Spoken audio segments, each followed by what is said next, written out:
on to what we love. Risk the fall, or we have felt it all come crashing down from far above. Stars are rising, countless worlds colliding, only one will take it all. Can we bring to fall the giants? Can we make the final call?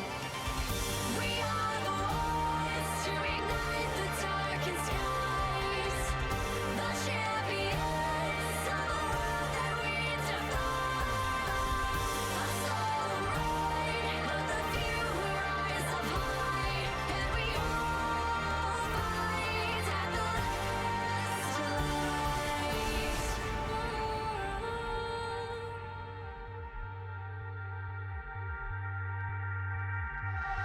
Oh.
Welcome, everybody. The lower bracket finals for the CBLOL Cup are here. I am 4x4. That is Roodood.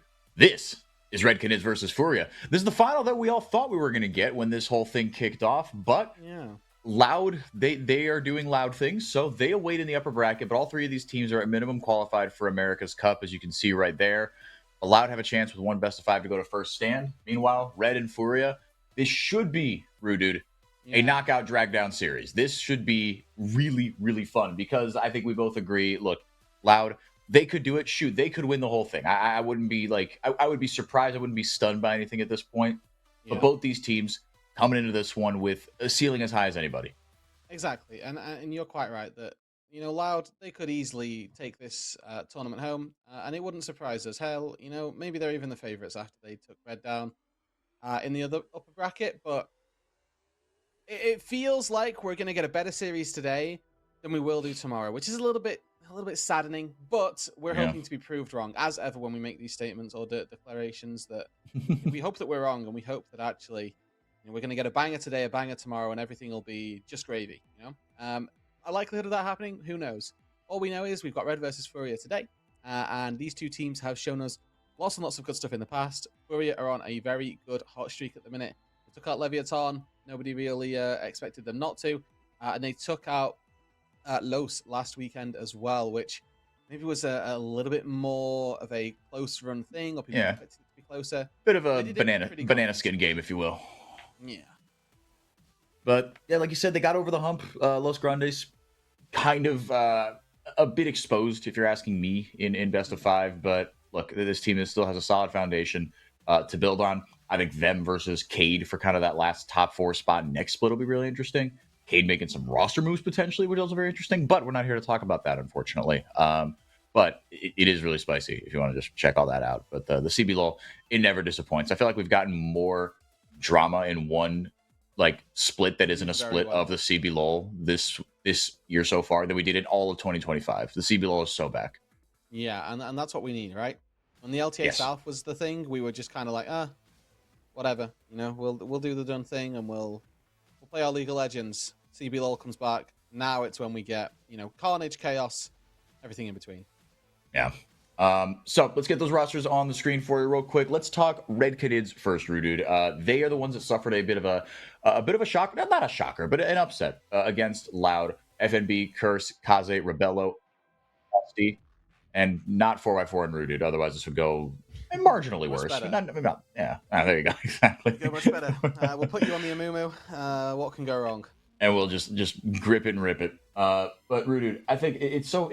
I feel like I'm having a tough time kind of evaluating Red coming into this one because the drafts, especially, were so shocking in that series against Loud, where you feel like you got to pull out the hairdryer not just for the players but for talkers and the coaching staff as well. They were not set up for success. No, they weren't. For lack of a better word, and I do love this phrase, I'm pretty sure it's American where I heard it. Utter garbanzo beans is my take on heard it around these parts. So, pretty wild, and we'll see whether or not they can sort of make a return to form. I think that if that's the case, Furia do have a very tricky 3-5 hours up ahead of them. If they can't, then maybe Furia are in a pretty good spot. We take a look at their roster as well. And we're just having Loud in the background to show you who they're going up against in the future. It's not an intentionally wrong graphic, I promise. It's Gigo, Tatu, Toots, Ayu, and Jojo. Again, a team that have only really been felled by people greater than them. They've managed to very easily sweep their way through this lower bracket, but they came here because they lost to Red in the regular season. They lost to Red as well.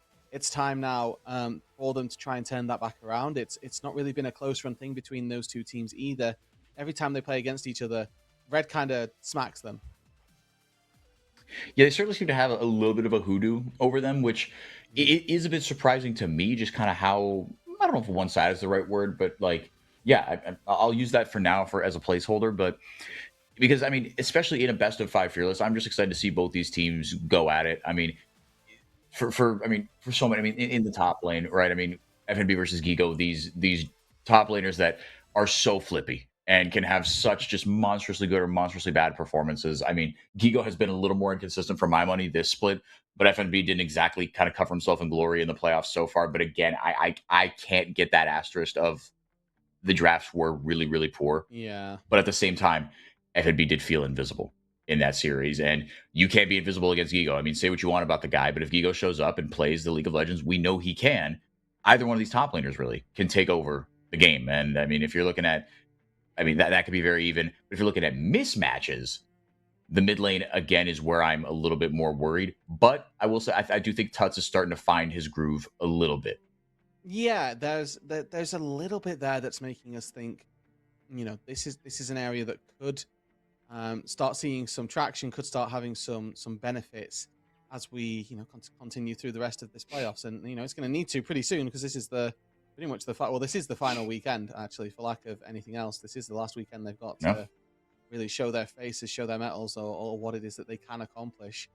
Outside of that, you have to think about what it looks like when we go to the Americas, right? We've got our first little bit of teamage being played, or our final deciding parts from the LCS last night as well. So really exciting to see which of our teams are going to be going to, obviously, first stand, and then who it is that's going to be representing us in the Americas.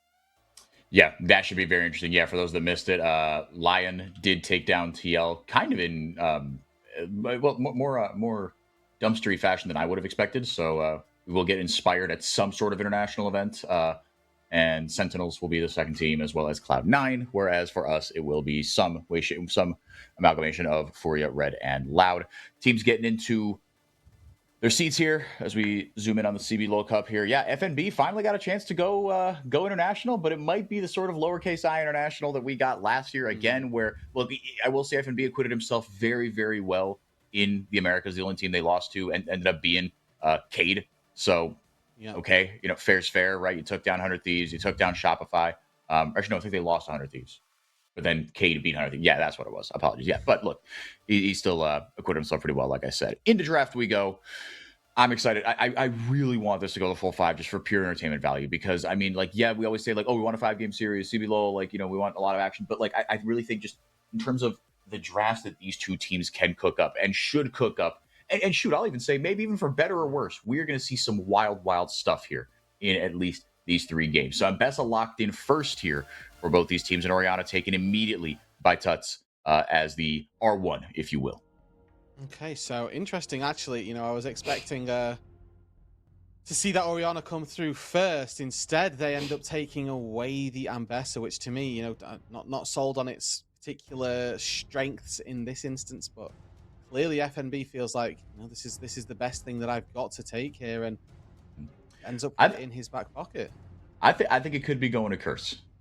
I think, but as much, I mean, it would surprise me as far as like stylistically, because Curse doesn't strike, he's a bit more of your kind of Pantheon Wukong kind of this, style of jungler. But okay, it will be. All right. Okay. Even still, getting that Vi locked in does give over, a decent here semblance of teamfight for Furia. Right? That's a really solid teamfighting duo already now, with whatever it is they lock in the top side, down on the bot side. We know IU is going to go for some large teamfighting.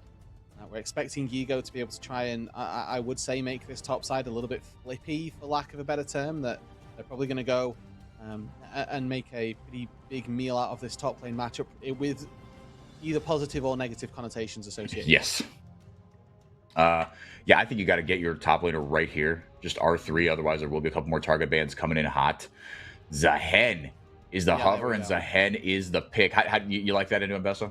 I have no idea whether I like it into Ambessa, but I knew that he wasn't going to pick Sion, and that's the main thing that I was kind of leaning towards here, is that you can put however many twists on this you like. Gigo was better on carries, and I think they learnt that last week. So putting him on something that's got a little bit of agency just seems better than putting him on a Sion and Ornn or whatever. I think that Gigo should have had his own privileges revoked after the series, or after the game that we saw from him just last week. Bard going to be the first takeaway, and then Ashe being swiped away from IU and JoJo, and I think that's something that we will see the rest of the series, Roodood. The Ashe Seraphine duo specifically, but IU, he loves kind of playing that secondary carry, and JoJo as well. They love playing that duo as just a high pressure bottom lane. So top sides picked up for both teams right now. Nautilus taken away as well. We'll see if that takes away the Kai'Sa. I feel like, and maybe if I'm correct, if my memory's wrong, I feel like we haven't seen the Kai'Sa this early in Fearless outside of a duo with Nautilus. A little further down, she can be played a little bit more, but she's not kind of as high prio as I remember kind of back in her heyday. No, I think the thing is that you wouldn't want to. If you take her here, it's fine for red because you've got really good dive. Furia, I think they're a little bit more geared towards team fighting. So they want somebody who's a team fight marksman more than anything. I mean, this fits the bill to a T. That'll do it. Would not be surprised. Ayu gets this locked in, which means that he then gets the opportunity to take a potential enchanter down here as well. So looking at things like Lulu as an option. Could be looking at a lot of other Karma's types of situations that might then give a little bit more option for Ayu down in that bot side. And for red, we mentioned dive. Obviously, with the Kai'Sa still open, we could look for that, but we're looking for something that can offer a little bit of support over the top here. The Jhin does get locked in. We'll see what it is getting paired up with. We know Frosty's got a deep set of pockets with regard to that bot side champions. And in this instance, you might think, well, we have to try and match the enchanter. I think the Karma's probably not a bad idea for them. To try and give them something that will be able to best out whatever support they go for.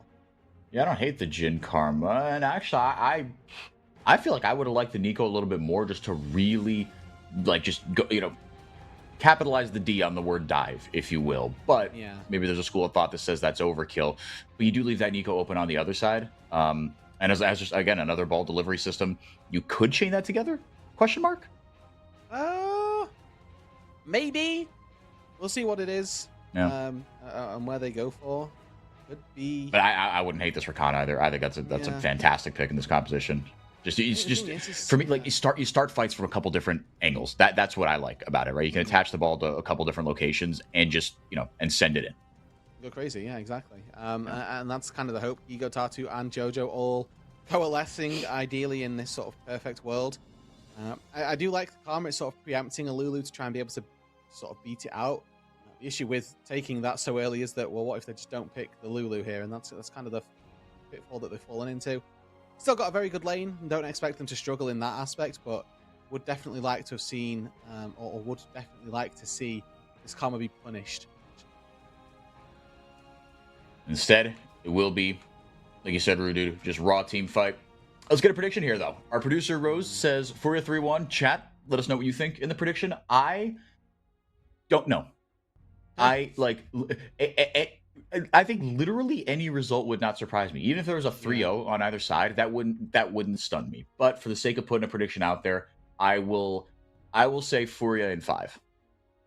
Furia win in 5? Okay, I like that. So I actually went for a very similar prediction here, right? On the podcast, Gringos Liberados on our YouTube channel, please feel free to check it out. We upload every week when we've got the season going. I said the same sort of thing, that it would be very funny given the stylistic matchup, right? Red have absolutely demolished Furia every single time they've played this split. If the only time that they didn't was in the playoffs and in these lower finals. So I actually predicted Furia to win this series as well. And I also have it going to 5 games, 4x4.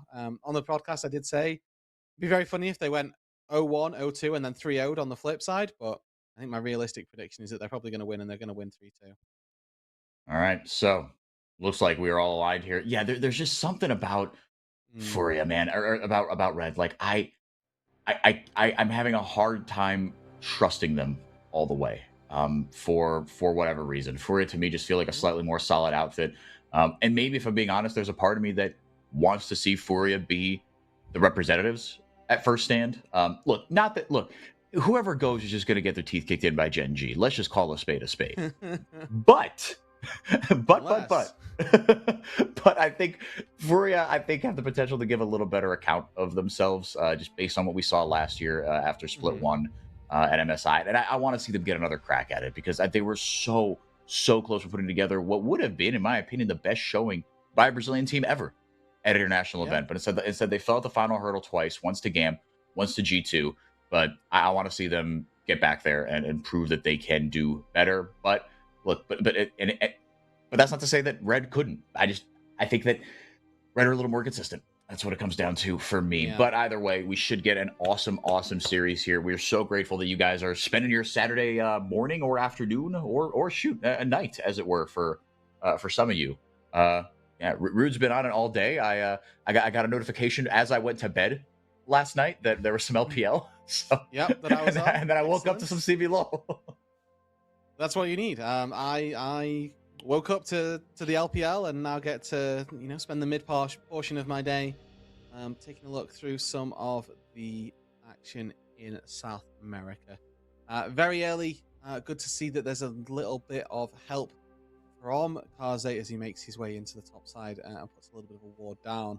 But let's take a look at these two team compositions overall, right? I think that as we go later on into the game, we're quite eager and quite keen for Furia to be able to win. I think that Red, though, do have this really strong mid-game spiking composition. 2 items on FMB, 2 items on Curse. Kaze going to be a pretty big fiend throughout. So they're the ones for me, Red, that need to start to push the pace of this game nice and early here. They've got the vibe to be able to get things going very early on. And that's kind of the vibe that they need to be fitting with. Otherwise, Furia in this late game, they're going to have such a good team fight. They will have IU on this Yunara able to pop off. Yeah, he is kind of the skeleton key that takes his composition from good to unbeatable. If the composition can play well around him, and like you said, just team fight well around him, whereas dive is kind of the name of the game for Red Canids. Jin always makes me nervous, but look, a competition with no true tank. Rebello has pulled it off before. You've got Karma for some big old shields in lane. You are able to outrange the other teams, so you can see that kind of manifesting itself on the other side as Curse going to walk right over a ward. Still think it's criminal, and I'll harp on any chance I get that we had a jungler in the CBLOL with the IGN Doom, all caps. I think it's one of the great IGNs of all time, and I will die on that hill. And instead, we went back to Curse, which I get that was his name before. But what are we doing? You had Doom, all caps, and you were slamming kids, and that's why we can't have nice things, I guess. But yeah, both bottom laners kind of hitting level 3, kind of so far. Is that how you? I mean, you kind of talked about it, right? Something to match on the other side, but is that kind of how you expected the bottom lane to go for Red?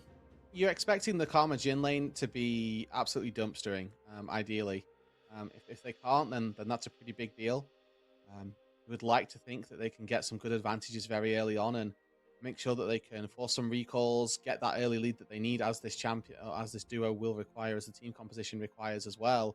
And that's more or less the hope for both of these sides, or rather for just Red. You see a good knock-up, but he's got 4th shot ready, so Rebello can be very aggressive when you've got that ready, and that's the power of the Jin.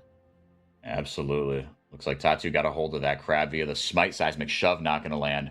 Tatu should be able to clone his way out of there, or flash. Presumably, clone wasn't up. Sorry. Yeah, that is the assumption. I was a little surprised by that. I think I saw like he kind of stopped right near the wall and kind of baiting the the clone went off, but they did not take the bait, and they said, I don't think you have that up, sir. And just kind of went for it. FNB, meanwhile, not having the greatest time, but look, only down 3 CS and seems to be trading with still a modicum of confidence here. He's got the wave in a pretty good spot. So if nothing else, there's your small victories, I guess. Yeah, and when you've got this wave in, this pretty good position, Gigo, you'd like to think would be looking for lethal. I mean, they're both pretty low on HP, so yeah, very real possibility that just a quick dive in and a well-timed flash or well-predicted flash, either of these sides might be able to pull off some miracles, but neither of the top laners going to do it. They go back to base, they TP. Probably going to get some armor in their inventories as they come back. No, maybe not. Oh, Gigo, respectable purchase, the longsword and the ruby crystal, but FNB with a slightly more respectable purchase manages to get himself a whole Caulfield's Warhammer. So 61 gold gap, doing a pretty big amount of work. No kidding. Not sure how that manifested itself, but we went refillable pot. Yeah, Gigo went a refillable too, so he could have had pickaxe, but I guess that's just not in his build path. So either way, it's Red now that have got just this very small advantage on the top side as Gigo does ding 6, but I think they're going to be able to get a full all in here. Yeah, and that ult, such a good trading tool, right? To get that first blood, that grim deliverance. First dragon has spawned here. The 2 bottom laners will jockey over it. The 2 junglers, really. Root does land. Tatu Gonna defend himself here, but Kaze actually gets the Weaver's Wall, goes in on the other side here, lands a seismic shove, but Jojo will get out of dodge. Let's see if Red can take advantage of this and grab that first dragon with the power they've got in the bottom lane as well. Yeah, I mean they have free reign over this. Is the general vibe is that Yeah. if they wanted it, this is the time to go for it. But I'm looking at the camps as well. Curse has nothing to be doing in his jungle either, so currently just sort of sitting around waiting for things to spawn for him to take. And I think that he's already wasted the window. If he goes to try and take the dragon now, then Tatu could be out on the map. But he did aggro it with an E, so maybe he's planning it anyway. Yeah. Okay. I mean, that is kind of the thing is like this season it's a little easier to solo dragons early. You don't need the whole squad. Is that true? I think that it was the same last season. I'm going to be honest. You didn't need the fellas Okay. last season unless you were playing like Janna jungle or something. But Vi Wukong, they could manage it.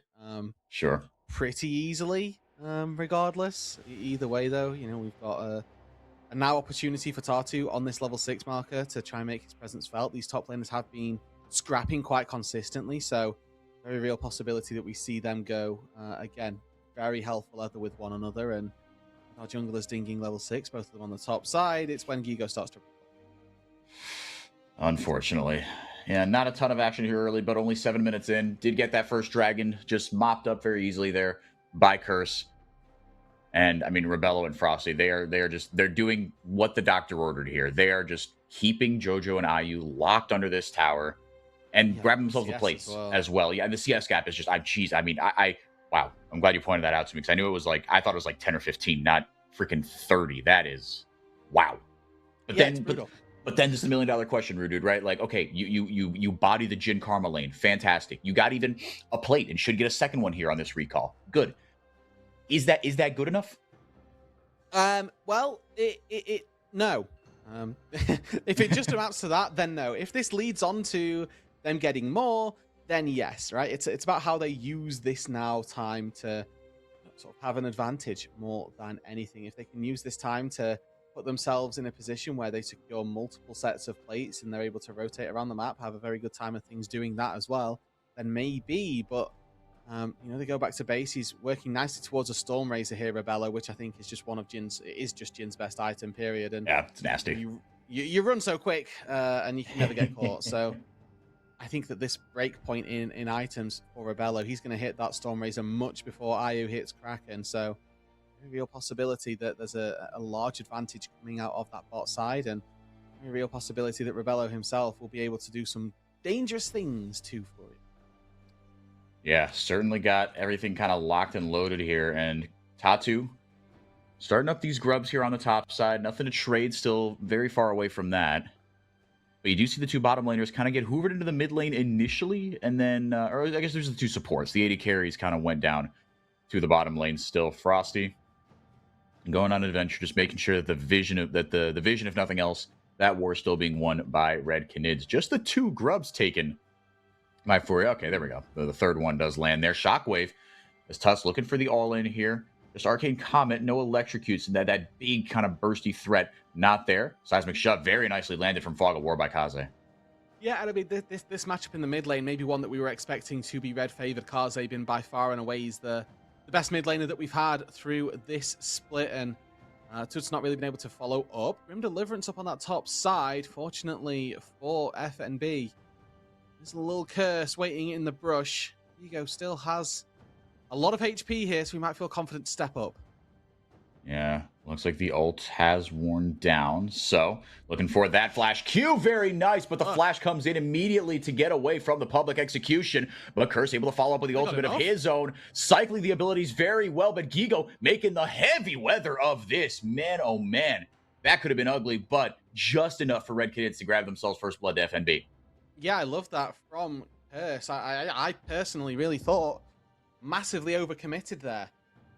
Turns out that it wasn't the case, and that he successfully had the time and ability. It's a results business, right? Because to your point, that was really close to being a disaster. It was absolutely, on the fringes there of being successful.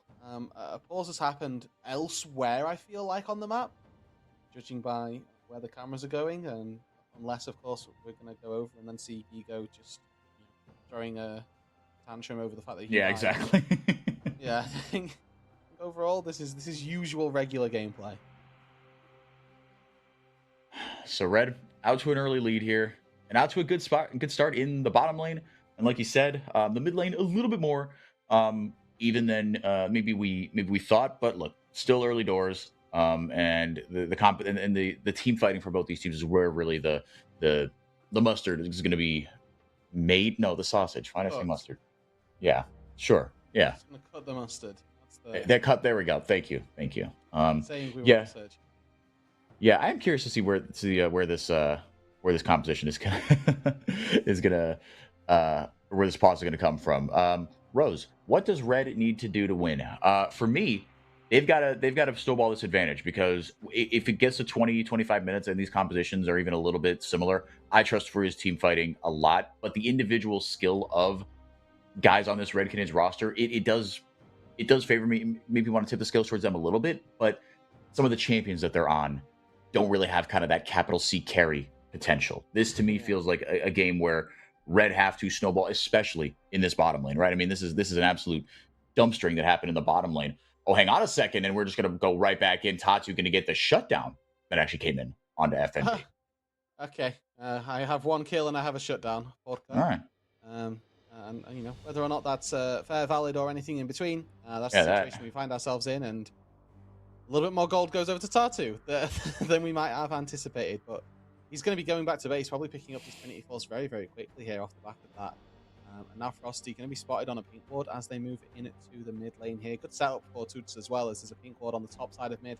One just gets cleared out on the bot side as well. 50 seconds on the next dragon here, 4x4. That should be Red's go-to. Curse picks up that Divine Sunder, or no Sundered Sky, whichever one it is. It's got the word Sunder in it, can't remember. And is now full in that first item, as is FMB. Stormrazor for Rebello as well. So they have these big ticket items to try and take this fight around the early stages of the game. We do get a replay of what happened up on this top side. FMB here, you can see he's a little bit cautious as well. As soon as his ulti goes wide, thinks, well, there's nothing really here for me to do. But Curse, you can clearly tell, screaming in the comms, get in here, buddy. Yeah, We're go. And it works out perfectly. Worked out well, like you said. Yeah, they're going to see kind of the back end of this. FNB just sticking around a little bit too long here, trying to get that shove into the tower, grab himself maybe a plate on the back end. For I know exactly where Red are and what they're doing, but like you said, Roodood, is it enough firepower to go in? Because you talk about some big ticket items, Red do have the advantage ever so slightly, 3 completed items compared to just the 2 for Furia. Will they pull the trigger here? Tuts going with the Ludens early. Just wanting that extra bit of, I mean, that is your kind of really only consistent source of magic damage, so. And with the CDR boots, getting those big ults. Curse, they're doing this for... I don't mind this for Red, as I mean, Rebello has got the full Stormrazor. Yeah, they might get collapsed on here. The wall is going to leave Tuts out of the fight. He just flashes forward. He says, I got to get in there, brother. Shockwave, still holding on to it for the big one. Tatu going to be taken very, very low. Here comes the TP. Rebello survives, and he's doing hay over the wall. Going to get the curtain call. He's still in the dragon pit. No one is getting onto him. Gigo pops the ultimate, and he gets ripped through. Man, oh man, look at the health bar. It's like 1,000 collective HP. But Red walk away the winners. It's a 3-for-1, and they get the dragon to boot. Yeah, they got all 3 on the top side as well. So that's TP in for Gigo, who's not really able to feel the presence. And it is exactly the difference in items. Ayu spends so much time trying to deal DPS there, but he has literally 0 AD outside of that Doran's Blade. So he just can't do the damage. Yeah, he's got a boatload of attack speed, and it doesn't matter that he's free-firing the whole time. Yeah. He's just not relevant. Gigo now goes back to base, picks up that Stride Breaker. He didn't have that first item where FMB TP'd in. He had that full Eclipse, that extra pet set shielding. Really helps him out in that situation. Curse able to buy a lot of time as well. And it is that difference in items that really costs the Furia side here. As you can tell, the health bars being so low, a couple of extra stats, they'll be absolutely fine. Keep your eyes on Ayu here. Hitting for so long, does so much in terms of auto attacks, but just has no AD, no actual damage to be able to get through people. And FNB here walks up. Again, Ayu still free hitting, still free firing, but isn't getting through that front line nearly fast enough. And Rebello opens up with the curtain call, and he's able to do that damage in a much shorter space of time. Yeah, Ayu tells you everything you need to know. And yeah, if that fight was taken with a full item for Ayu, for me, Furia win that fight. You saw how low the health bars were after the fact. You saw how well IU positioned himself, the CC, and the disruption to keep him safe and keep bodies and aggro off of him was plenty. Right? He should have killed Rebello right there, but instead Rebello has still that 30 CS lead. He's carried over from the laning phase. He's a level up on IU. He's up 2,500 gold on his opposite number. But this is the snowball. Yeah. But we needed. You're right. This is the snowball that we're looking for. That is needed from the early game. Yep. Because you get another replay here. Is this just how this fight started potentially? Off-screen pick. Yeah. Man. Yeah. JoJo just got absolutely lit up. Yeah. CC chain. There was. Yeah. That's a. Oh yeah. Oh, this just happened right now. Oh man. Yeah. Oh geez. Oh man. That was a while we were in the replay. Here's another replay of what actually happened while we were in that replay. I mean, he did get a little bit caught there. Good to see that Frosty's able to collapse as well as Rebello being ready there with that Deadly Flourish. Nice to see that he's got the eye in for those. Infinity Edge going to be online relatively soon, and as we take a look 4x4 at this ability for Red to snowball, they've got the Hextech roll. So they're in a pretty good spot here if they can continue finding these dragons. I think that for Tatu, next job around that next dragon, don't really care for the fight. Try to steal away the dragon, find a sneaky way in, and sort of make that your route to stealing away an objective. Buy your team 5 more minutes. Buy IU that little bit of extra time. Tatu going for the all-in here onto Kaze, but the seismic shove will push literally the monkey off his back. But now, trying to separate him from Gigo, trying to get a little alone time with him, making sure Gigo feels the hurt if he was to aggress there onto Kaze. But just going to go for it anyway. Seismic shove, very nicely positioned, but the raw damage is simply just too much. Another shutdown for Tatu. Gigo and him getting some alone time with that turret in the bottom lane, but on the other side, Herald dropped into the mid lane, not breaking it open completely, but enough to where that with a hop, skip, and a jump, that is going to fall. Curtain call over the top. That's 3 kills for Rebello now. He's feeling really good. Is that? Wow. Okay, no, it is his third. There we go. Yeah, 3 kills on the board for the Jhin. 2,000 gold to the good over his counterpart. Yeah, Ryu's finished up at Kraken Slayer now, but I have to imagine on this recall here, found an assist earlier. Gets to go back to base and powered recall because he helped take down that Rift Herald. Imagining very shortly here, 4x4, ding, ding, ding, and that Infinity Edge has been picked up. Yeah, so 2 items now deep on the Jhin. Able to get another longsword as well, and this is the beauty of this Storm Razor. You don't need swiftness boots if you've got that Storm Razor. You just move so quickly anyway. Look, 1 auto attack, and he's just charging at IU. Yeah, no, there's nothing IU can do. You just got to head on back. That 4th shot is just going to put a serious dent in that health bar. Frosty, I mean, leading the line very well as a... Ooh, get some stats here. Hold on. Dragon, 24 games in the playoffs. 24 games in the playoffs, 18 wins for the team that gets the first dragon. 13 wins out of 24 for Red side. So slightly favored there, but the team that gets the first dragon, 18 of 24. It's good work if you can get it. Yeah, 75% win rate. Hey, we'll take that. And, in this situation, Red are looking pretty good. They found that first dragon. As long as they can continue this ball rolling, this is very reminiscent of their game versus actually Loud in the regular season. Looking for IU. Oh, IU just completely separated from the rest of the team, and it goes exactly how you think it would. And that's a signal for Furia to say, all right, we're good. So this should be 3 dragons now to 0, and this one completely uncontested for Red Canids. They're absolutely rolling here. They are indeed. Again, shades of their game versus Loud in the regular season, where Trajan and I were here. We were sat watching this exact same thing unfold. Frosty, in fairness, was playing Pike, and we were saying, hey, man, this game is looking really good. Is anybody marking Tatu if he just walks in here? Yeah, you gotta be... Yeah, there's enough bodies to where he's going to lose his life if he tries to... Well, okay, never mind. Yeah, he went with the clone. Thought about it. But now you got some backup from Tuts and JoJo. Yeah, no. Basically, the whole point is, if they don't win the game before 50 minutes, they could very easily still lose it. They still have to win this game before we, can fully cement them as our Game 1 victors.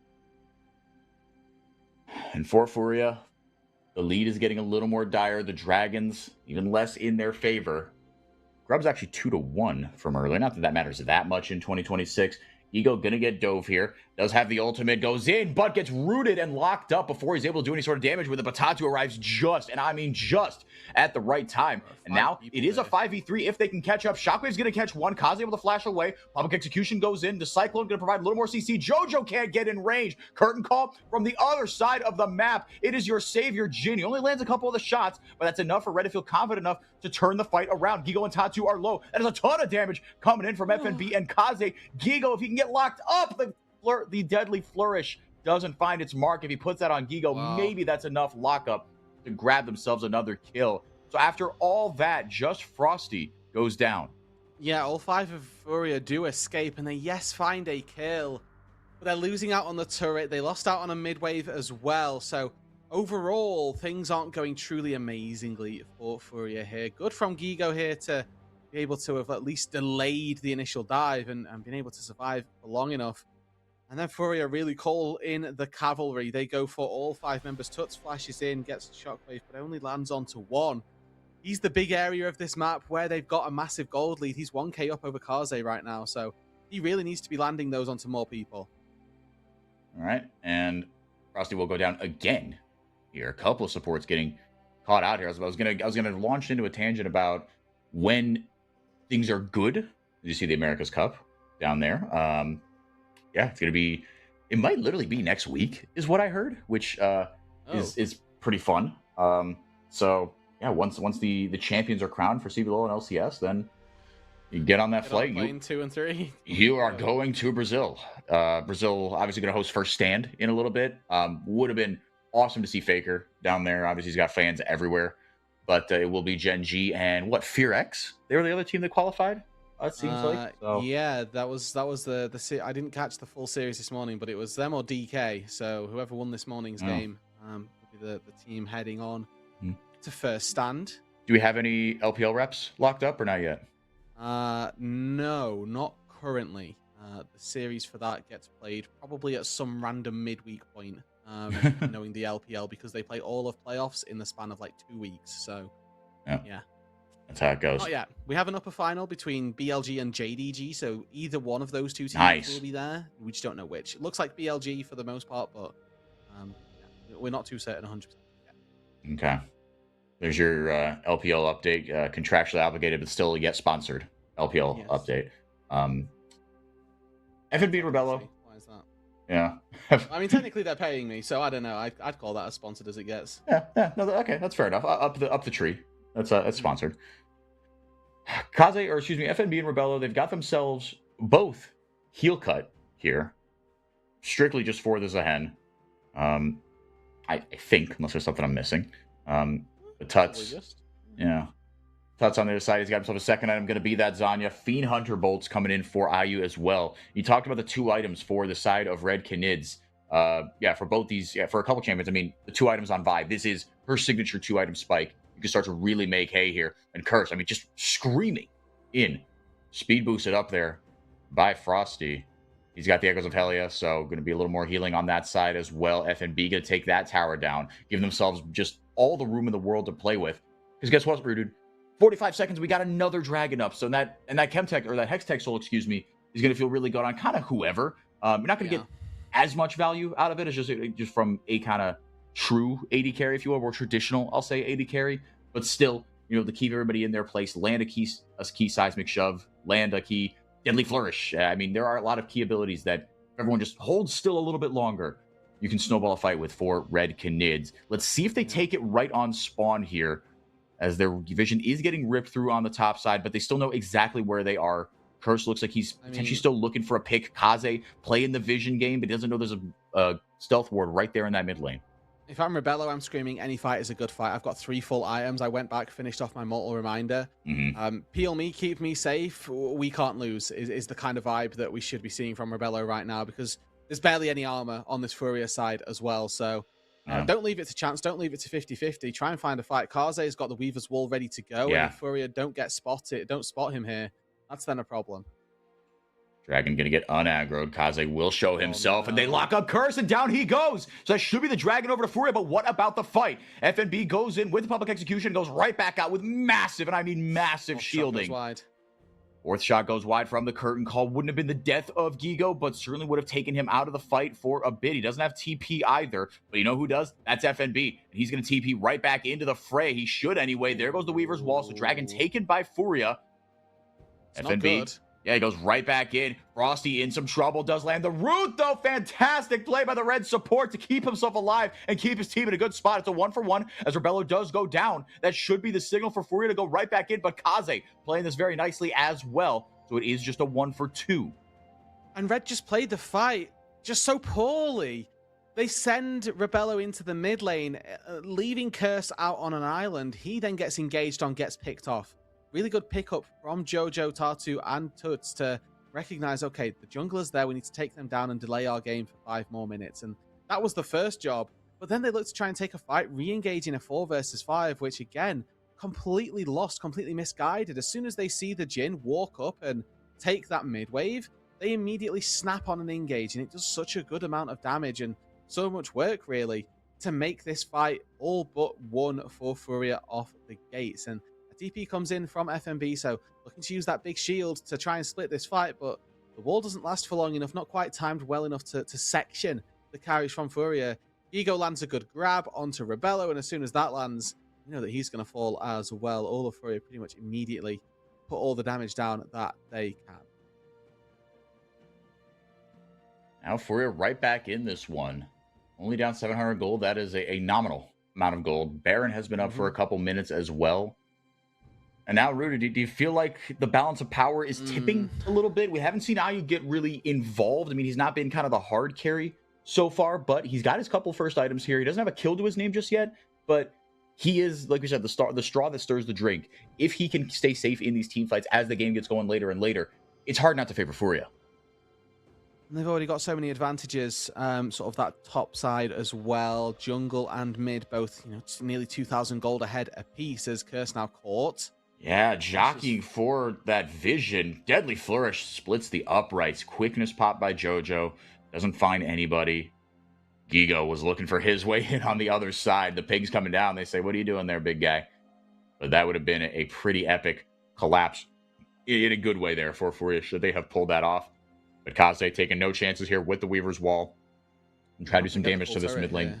Yeah, it's almost down with another wave. You like they're able to take it down. Seismic Shove lands there onto Gigo as Frosty and Jojo have a tickle fight in the hallway. Be careful again. If they show Rebello in that mid lane and they're looking for a fight instead.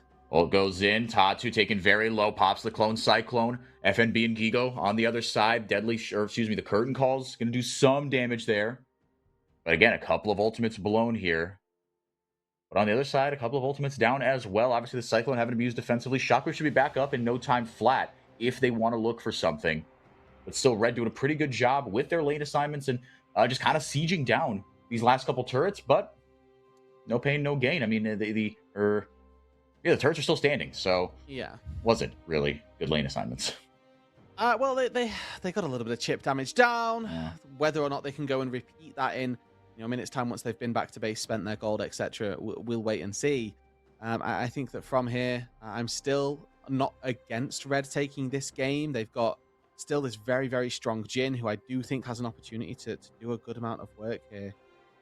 Only 2 items for Gigo, so you'd expect the Jhin to be able to get through him in a decent amount of time. Kaze as well in these teamfights has been doing a lot of work in terms of consistently positioning properly. At this stage in the game, he has a fully stacked tier item and a Rylai, so he's not doing a lot of damage. But when we hit that late game, I expect Kaze to actually start ripping through people, because the difference between having a Leandries and not having a Leandries is a lot. The difference between Deathcap and not also quite considerable. It's a very utility build for Kaze in this game, but as soon as he gets those full stacking and on those high ticket items, see him be able to do some good work also. But Tuts is 3 items deep. He's gone for traditional damage, right? Lewd and Shadow Flame. This is not messing around, as FNB is stepping up mid lane. Yeah, he's got to be a little careful. He doesn't overstep. Got a few Jhin traps in the mid lane as well, but a lot of vision in the choke points by Furia. On the other side, 25 seconds to go for the next dragon. And Curse again caught out and just deleted. Rinsed and repeated For Jojo and Tatsu, they popped their ult. Everybody popped their ultimates, to be fair. So 4 of them down. Tuts or Ayu transcending, getting ready for the potential fight ensuing on the other side.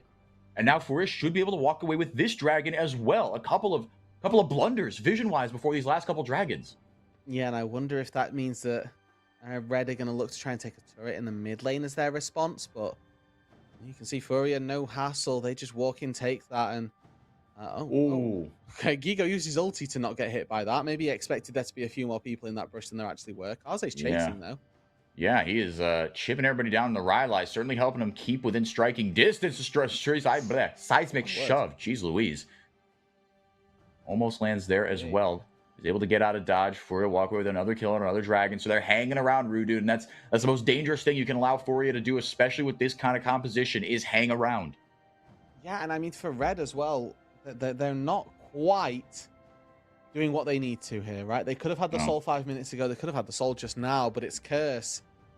Seemingly in these big games that he's just slightly losing out, right? The 6-1 quote-unquote game that they were supposed to have at the end of regular season versus loss was lost due to him getting caught out. And in this game here, he's already been caught twice around crucial neutral objectives. Frosty either not there, not ready, or if you want to try and color it, didn't give him the support that he needed. And once again, you can see what that means to the coaching staff. Starting out a best of 5 with a win is so powerful. To make sure that Furia in this game with this slightly better scaling composition, they can continue with this assault back, clawing back the gold lead they've done such a good job at so far.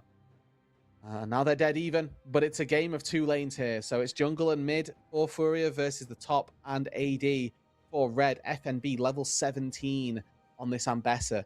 We go back to base, pick up maybe the Chempunk Chainsword, maybe in fact looking for a different third item. A Death Stance wouldn't be a unfounded Ambessa item as well. So when that comes through, you'd like to think that he can quite handily deal with Ayu, but it really does depend. Can Curse get there as well? Yeah, no cleanse for Ayu either. Does have the flash and the barrier with both 80 carries. Ended up cooking up. But FNB, I think he's trying to get that last little bit of gold that he might need. And I think the Death Dance Rooted, I think you're spot on, is going to be that third item. Wave coming in hot here. The Demolish proc will get 1 more plate. Let's see if that's enough. Yeah, I think that's just what he's waiting for there. You see the total damage on the left side in English, which is surprising to me. Not Dono Total. We are not in the LTA anymore. But hey, still playing nice for everybody. Curse, having done as much damage as Rakan, is tough. Yeah, it is. I am feeling a little bit left wanting from this Vi.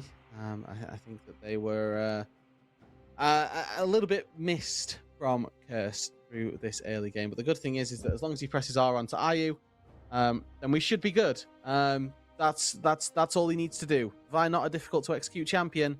Point and click onto Ayu, press R button. And like you said, you talked about it for FNB, is that Death Dance does indeed come through.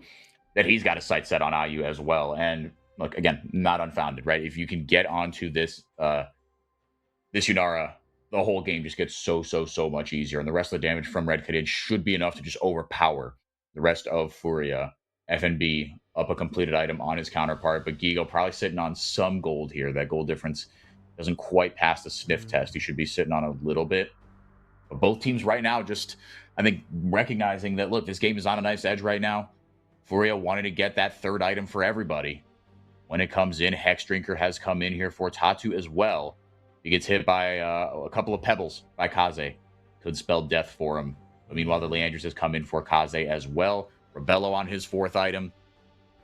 I know that we're always scared about Yunara damage in the late game, but I mean, Jhin in the late game can absolutely chunk you if you get just 2 autos. Probably 2 taps Ayu if it's a 4th shot included in there with maybe a Q and a little bit of surplus damage from Kaze. He's got the RFC in there as well, so it's 100% crit chance already for the Red Marksman. As you can see, Furia and Jojo in particular just sort of taunting him, putting a pink ward down, saying, lol, you're playing Jhin, what are you going to do? Would expect them to try and clear that out, as they do manage to get the grab, but 40 seconds on this dragon. Baron is not the point of this game at the minute. Oh, seismic shove might be the go button here for Red Canids. Tuts pops a stopwatch. Curtain call held back just a little bit. There he presses R onto Tuts. Not on an IU, but he's free firing still. Shockwave goes out, helps him out a little bit here. Tatsu able to flash away. FNB catches up to him. It's a double for the top laner. Rebello still staying alive on this Jhin and doing so much work. Gigo gets a kill on the back end, but it's a 3-for-1. And finally, the time that Red take a fight without Curse getting picked off is the time that they find a fight that they like. It's Rebello free hitting the entire time. It's Frosty buffing him up as well to make sure that he does not fall. They're going to turn to the Baron. Maybe they'll try and take the soul afterwards as well.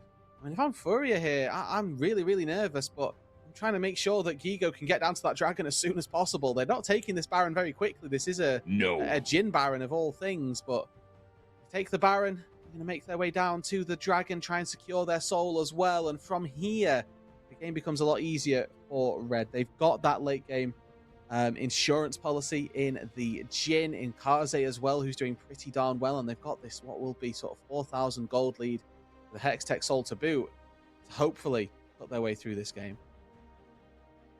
Two massive spikes here with the Hextech Soul and the Baron now. And the Baron will go on to only 4 members. Kaze did lose his life in the prior fight. But now Roodood, they've got a huge chance to pop this game wide open. Kaze getting Tuts on the tip of that seismic shove. Yeah, and I mean, this whole fight, it looks like actually with a good shockwave coming back through that maybe there's a good amount of burst, but the GA actually does a lot of work because they do lose out on 2 people, but Curse just is able to come back to life.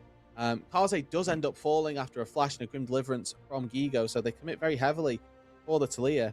But that GA worked overtime for Curse, and now Red, they can walk through this top side with reckless abandon, really. You can see the 2 jungle and supports actually pairing up quite nicely here.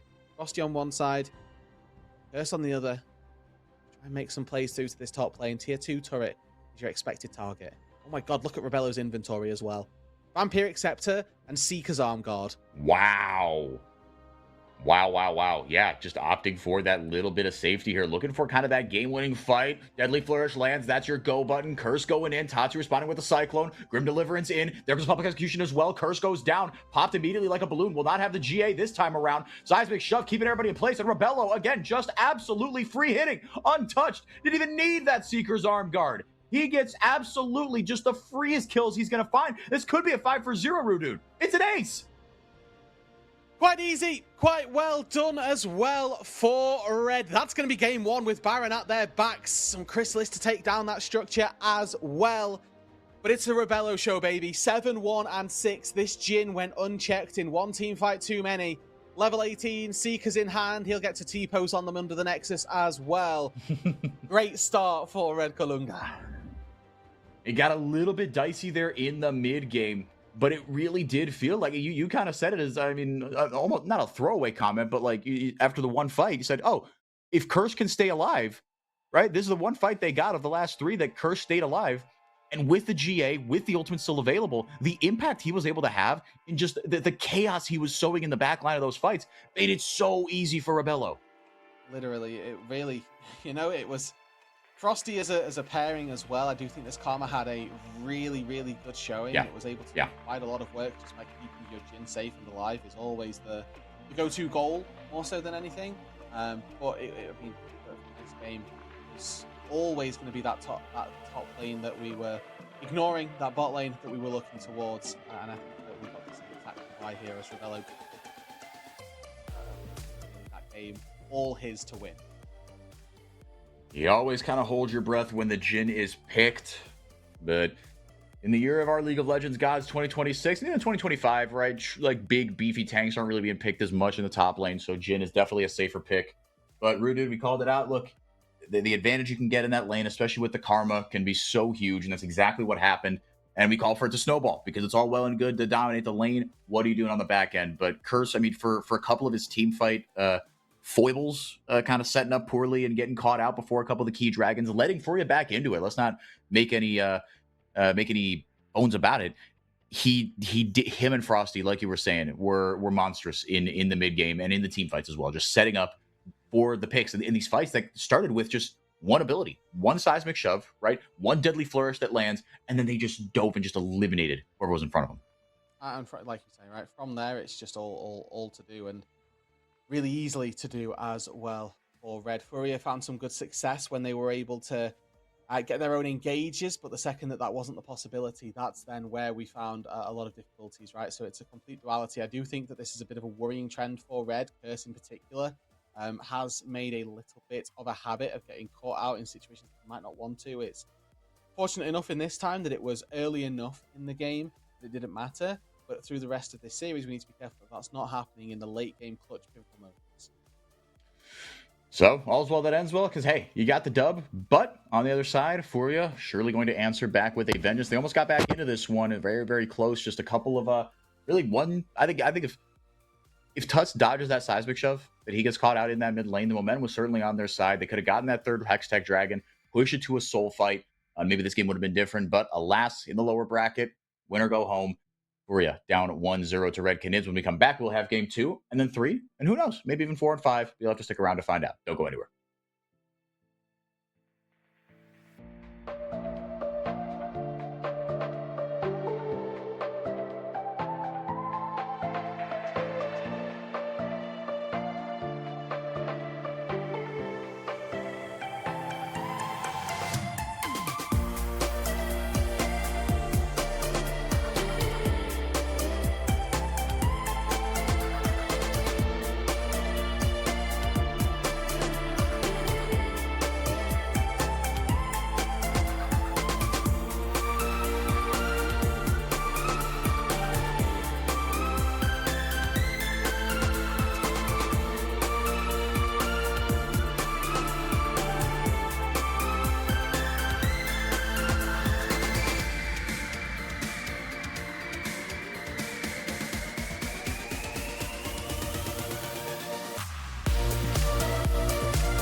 Welcome back, everybody. Game 2 on the horizon here for you. 4F4 and Roodood going to be taking you through the rest of this series to see who's going to face Loud in the upper bracket. We're back in 2022, Roodood. It never ended. Yeah, your time off has coincided with Loud's time off, and now we're just in some ways it's comforting, I guess. In some ways it's also maddening, I imagine.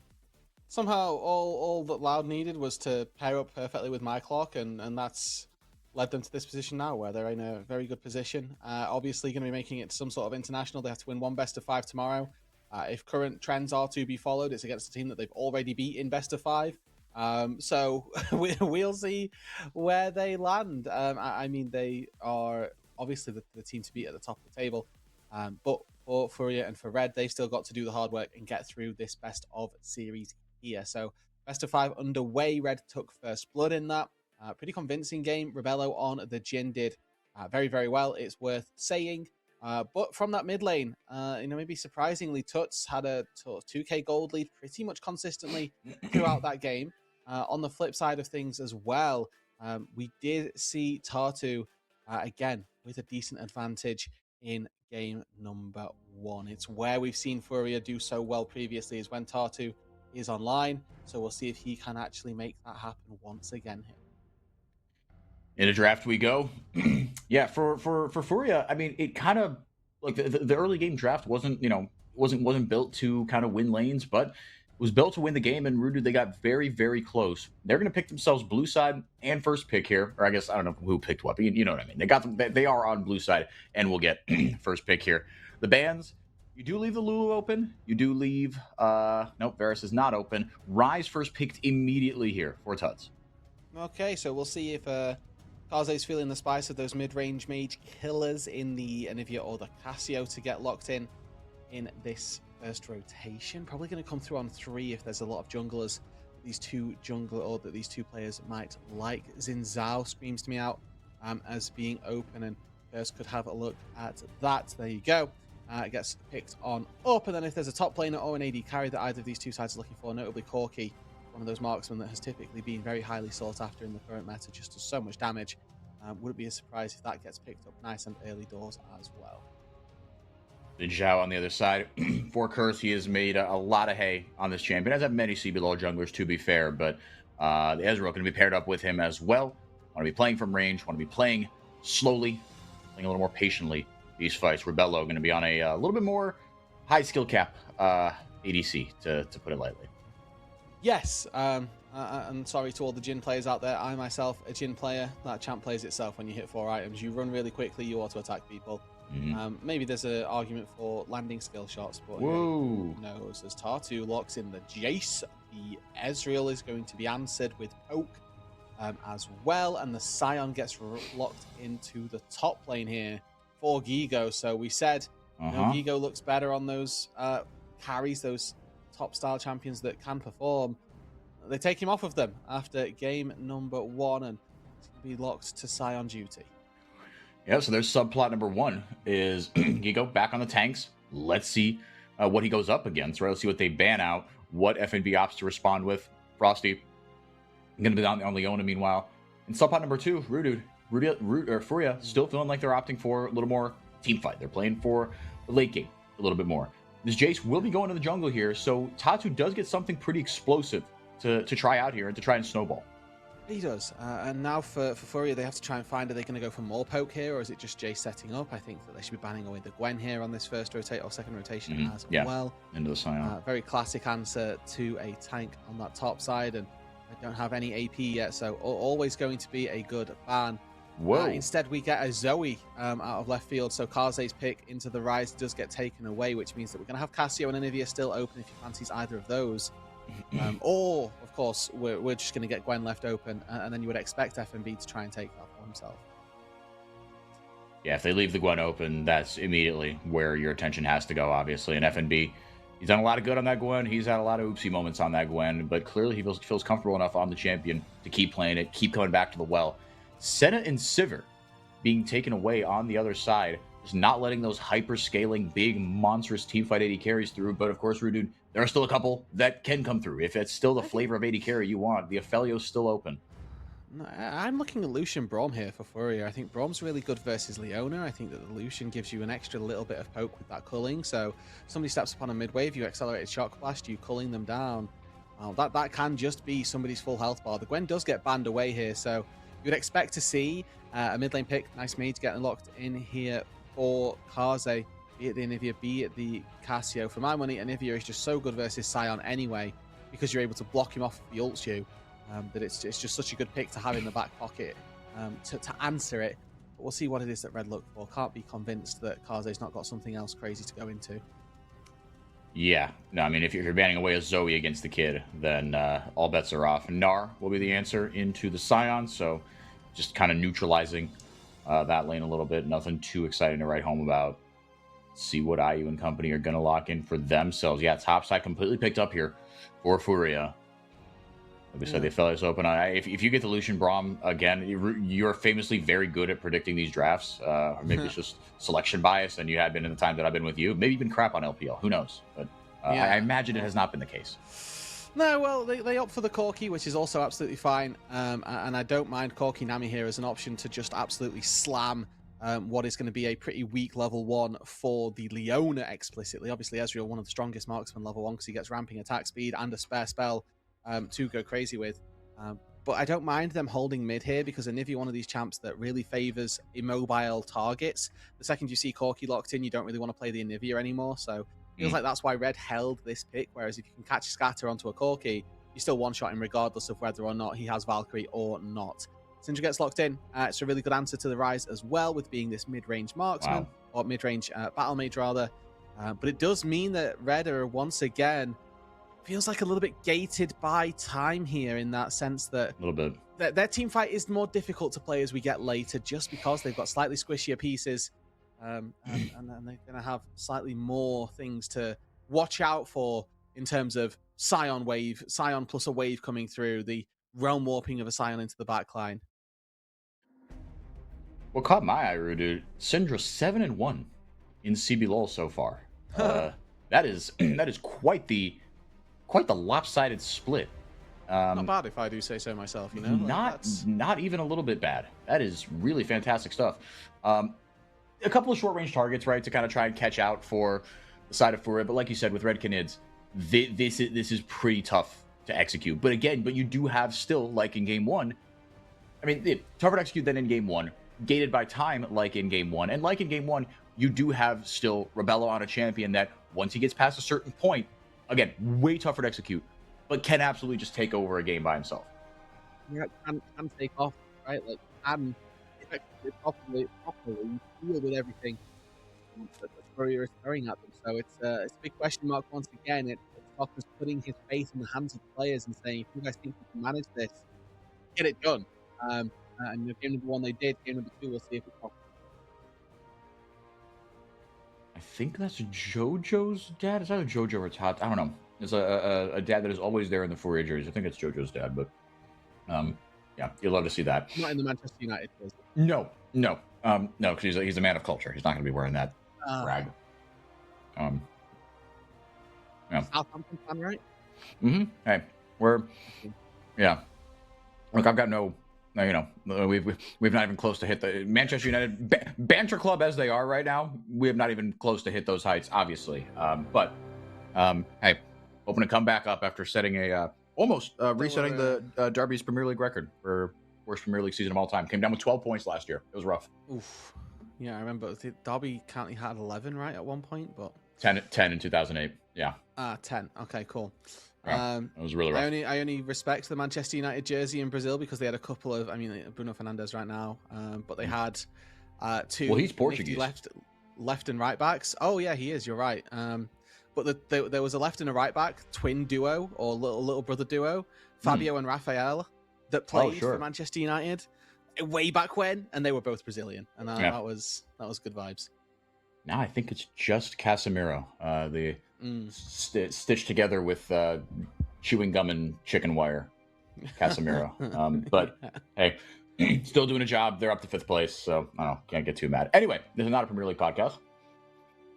Really? This is CBLOL. Yeah, truly. Oh. And this I think would be a little more interesting than Premier League podcast. Roodood, this composition for Red Canids, it really worries me. I mean, how do they win? Because I mean, the team fight and the pick potential is certainly there, right? You can isolate a target, but like it kind of feels like it's just like an anti-dive competition, I think right? it's one of those things more than the other, right? You highlighted a team fight and a pick. I think it's very much geared toward pick. You have Syndra's in Zao. This is a 2v2 that doesn't miss, doesn't lose. If they can't function as a duo well, that's bad. And that's not something that's going to go down all that well for them. As they get into those team fights, it is going to make their life much more difficult. So I'm going to be slightly cautious when I say that Red are, favored with this draft. But I do think, we saw it in game number 1. They were more than easily able to handle the, not even pitfalls, but just the difficulties that they were presented with the draft that they had. And good to see as well, really small thing, but Kaze has the hidden stun tech locked down, which is always really good to see. You can effectively scatter first, place the ball second, and then still have the scatter go forward. As Ayu and Frosty getting a little bit close for one another's liking there. I was surprised that Frosty didn't either go for the engage or take a boatload of damage, and then the latter happened. Oh, over the wall. I thought that was going to hit a little harder, but I'm just happy that it hit. FNB is so low. Sure, I mean, it's just 2 autos, right? Pop the W. There you go. Attaboy Tatu. First blood for the Furia jungler. And, your Gigo here, you're thinking, well, I did all the hard work. Why is my jungler getting the kill? But then you realize you're playing Sion, he's playing Jason. Sometimes you've just got to suck it up, unfortunately. Great first blood coming through for the top side of Furia. FNB on this Gnar, I mean, clearly struggling, to be honest with you, right? Down 10 CS, has to TP back to lane after getting killed, and definitely not the position you would have thought that they would find themselves in. No. Rebello forward here. Yeah, it was kind of a sideways E that ended up going forward, and I was okay. We can just do this. He did get hit by the Nami Q, the Aqua Prison, but he did buffer that E, like you said, went sideways. Not ideal, but Rebello after this recall should be able to come back with a tier. Again, not going to set himself too far back. Wouldn't like to think it's if you hit that Q, maybe you force Kaze into a precarious situation here. But so Rooted with the secret stun tech. So basically, you can hit the E, and as it's buffering, drop the Q down, and it'll fling it. It's a very precise timing and positioning on it. You have to press the Q at the very end of your E range. So wherever the scatter goes, like where that end of the animation is, that's where you have to Q. Because the wave kind of travels out from your character? Yeah, exactly. And if you do it just a little bit too close, then the Q doesn't spawn in time. If you do it too late, then you're just stunning thin air, or rather pushing back and then not actually stunning anything. So like I say, it's a very precise timing. It's genuinely quite mechanically difficult, but if you do it reliably or consistently, once you've got the timing down, it is one of those things that you can sort of replicate, which is always nice. So good to see that Kaze's just saw a little glimpse of it in the mid lane, had it on him, and maybe we'll get to see it in the late game as well. It's very risky though, because if you try and go for it and obviously you fluff it, then you've just wasted your stun. You're a Syndra stun. You are a Syndra. You're done for. Yep. Flash Ghost for Kaze. So same as last game, yeah, and for Tuts as well. We are seeing that a little bit more out of mid laners. I feel like we have a Yone exhaust in the LPL today. Wow, which was just. I mean, it won obviously, but it was sounds very demonic, demonstrable to have to watch. Yeah. One plate down here. FNB just getting completely shoved off this wave, off his tower. Tatu. Shock Blast just goes barely wide. Curse going to pop the dragon here. He's got pretty good safety. Yes, bottom lane keeping the other bottom lane occupied. Kaze getting the shove here onto Tuts. Still 1,000 gold lead early on for Furia. Can I make a prediction here for Wayfall? Please. This game's already over. I think so. And Furia have won. And that's really sad, because I could very well just be entirely wrong. But I'm looking at this picture-in-picture right now up on that top side. I hope we get to come back to it. Oh, Tatu flashing forward. Yeah, it might be it's certainly looking better for your statement. And it is now. And my question to the chat as well, for those who may deny me, is who's killing Gigo? Yeah. Rebello's going to take a long time to get through Gigo. Kaze, he's going to have to be ulting the Sion on repeat. is the sad practical situation that we find ourselves in here. So I'm fairly certain that Gigo will just dumpster the entire game, be an immovable object, and this passive nothingness that's happening in the bot side and the mid lane for Red isn't enough. I think you might very well be right. I think that is kind of a key question to ask, right? Who is able to take down Gigo? You don't have a traditional tank shredder. Like you said, once Gigo or once Rebello, as you see here, Tatu just flashing forward with that shot blast. First Jace game I've ever casted this in 2026 also. Oh. So finally get to see him. He's He always was banned for all of, the majority of the Exactly. regular season, so that does make sense. Yeah. So I finally get to see this. Total gold, you see, yeah, Tutu, hello. Gigo and Tatu are just kind of running the show right now. 1,000 gold lead. I mean, pretty much the entirety of the gold lead for Furia rests in the hands of one man. And to your point, Roodood, one of the worst places for it to go into this composition for Red. Yeah, they're gonna have to muster something sort of out of thin air almost here, and maybe it's gonna come from the bot side. Ayu and Rebello dicing with one another, but Frosty's waiting in the wings, kind of just waiting to see whether or not he'll Valkyrie forward kind of aggressively. Oh, there maybe Rebello needs to like E randomly. Oh, and maybe Ayu didn't see him. Yeah, just the observer switching the vision off, cleanses the stun immediately, but able to flash away. So you got both the Corki summoners. Rebello took a lot of damage. You got to be careful here. He's not out of the woods. Stun. Jojo. Get a little bit of healing onto Tuts, but the Aquapers are not going to land. That's going to hit level 8 here. Rebello and Frosty going to get the shove down into this bottom wave. Yeah, I mean, but the question kind of then you're kind of proposing, Roodood, is where do Red manufacture this lead? Where if they do, where do you see it coming from? Because top side looks cooked. And manufacture is the real word. They're realm walking top now to try and take down FNB once again. Flashes, does it matter? No, you're just getting turbo camped here. Tut's going to get in on the action. So now a kill for each of the members of the top lane. And look, FNB isn't even doing anything wrong. Just Jace got through, and he's just I don't know that we can say FNB did nothing wrong. He did end up under his turret, 20 HP at level 3, and allowed for Tatu to come in and get that auto attack. Like, that dive was always going to happen, whether or not Tatu landed the accelerated shock blast to begin with. So there's clearly something that went wrong in that very early laning phase that Gigo has been able to punish. And FNB here, I'm looking at the items. Oh, just a, full completed item for Gigo versus some shoes and a longsword. So it's a little bit sad. To answer your question, though, 4x4, where are they manufacturing the lead? It has to come from the bot side. You want to get as far away from anybody who's got gold as possible. Curse able to connect there with the wind becomes landing onto Ayu, gonna get hit by the tidal wave, but the CC chain is fantastic, and the true shot barrage over the top will help Rebello secure the first kill of the game, a much needed one for Red. Now we just need to do that 4 times, get Rebello 4 kills, and then swap his champion to Vayne, and we could still look into winning this game. I mean, that's a good place to start. This is as good as it's going to get. You need a very early Black Cleaver as Curse here to cut down the armor that we know Gigo's going to be building up. So this, it's a good start. It's the first step in the right direction, but I don't know that it's the icing on the cake that seals Red's victory and the 2-0 start. No, looking like we're headed for a game 4 eventually. You're going to get another look at this, Jojo. You stepped up a little too far here. I had no idea Curse was in that brush. Responded okay, to be fair. Threw down all the CC he could, but the CC chain was just too strong. Frosty stayed on him. Curse stayed on him as well. So got him going as well with the assist. Frosty well on his way to his first full item.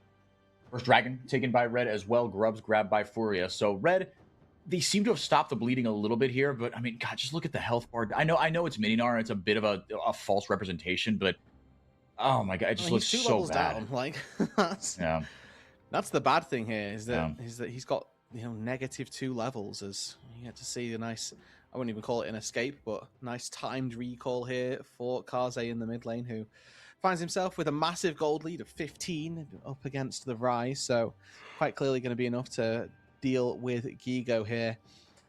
For the Red Canids, again, very worried, but for Furia, still looking at them as though they've got a little bit to prove to me. This Furia team, as far as their abilities through this split, have they grown was one of the questions sort of posed by the podcast this week, and sort of answer, not really. We haven't really seen them do anything different than we saw from them in week number 1, where Red, at the very least, it feels like there has been some semblance of development.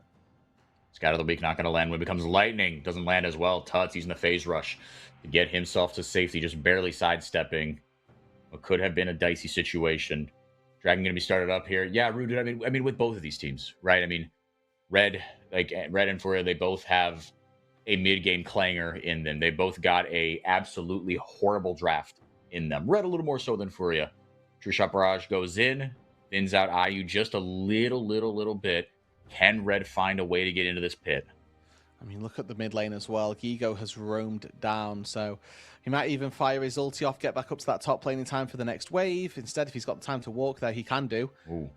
Scout of the week landed over the wall for Kaze, signaling the solar flare to go in, but after all that, will be nothing doing. IU, that was brave of you to take that path back, but he survives, so all good. Tatu had to burn his flash, but tried to flash for a dragon.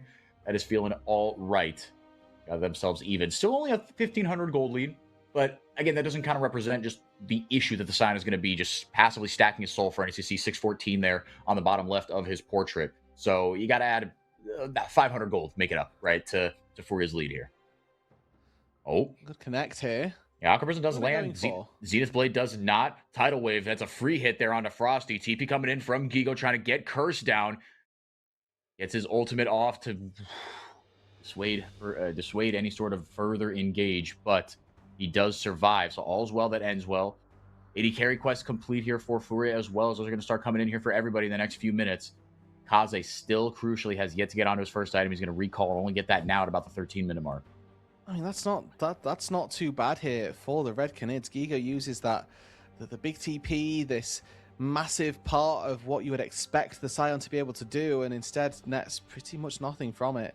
Maybe not even a summoner spell actually forced out of the Canids. So I don't think it's nothing here for Red, but Furia still absolutely in control of this one. 3,000 gold lead pretty much exclusively in that top jungle as Tatu spots one and second makes himself known, but it's all over this red buff that Furia have got a lot of people sniffing around. Yeah, and Red have a couple of noses in there as well. Able to pick that up for Tatu. Solar Flare just gets the outside, but Frosty gonna flash EQ in. Gets a CC out of Tatu, but it's just too much. Able to go back out. Scout of the week doesn't really find much, but now he's got some backup here with Rebello. But here comes Gigo, and he's got a head full of steam. Red getting ripped apart. The wolf pack scattered to the four winds. Curse not able to get enough damage there onto Tuts to get one back. Kaze staying alive, but just barely. Throw some orbs down. Furia grab themselves 2 kills. Red get 1. Not done just yet here. Gigo, he's so big, Roodood. He's such an issue. He's just T-posing on them.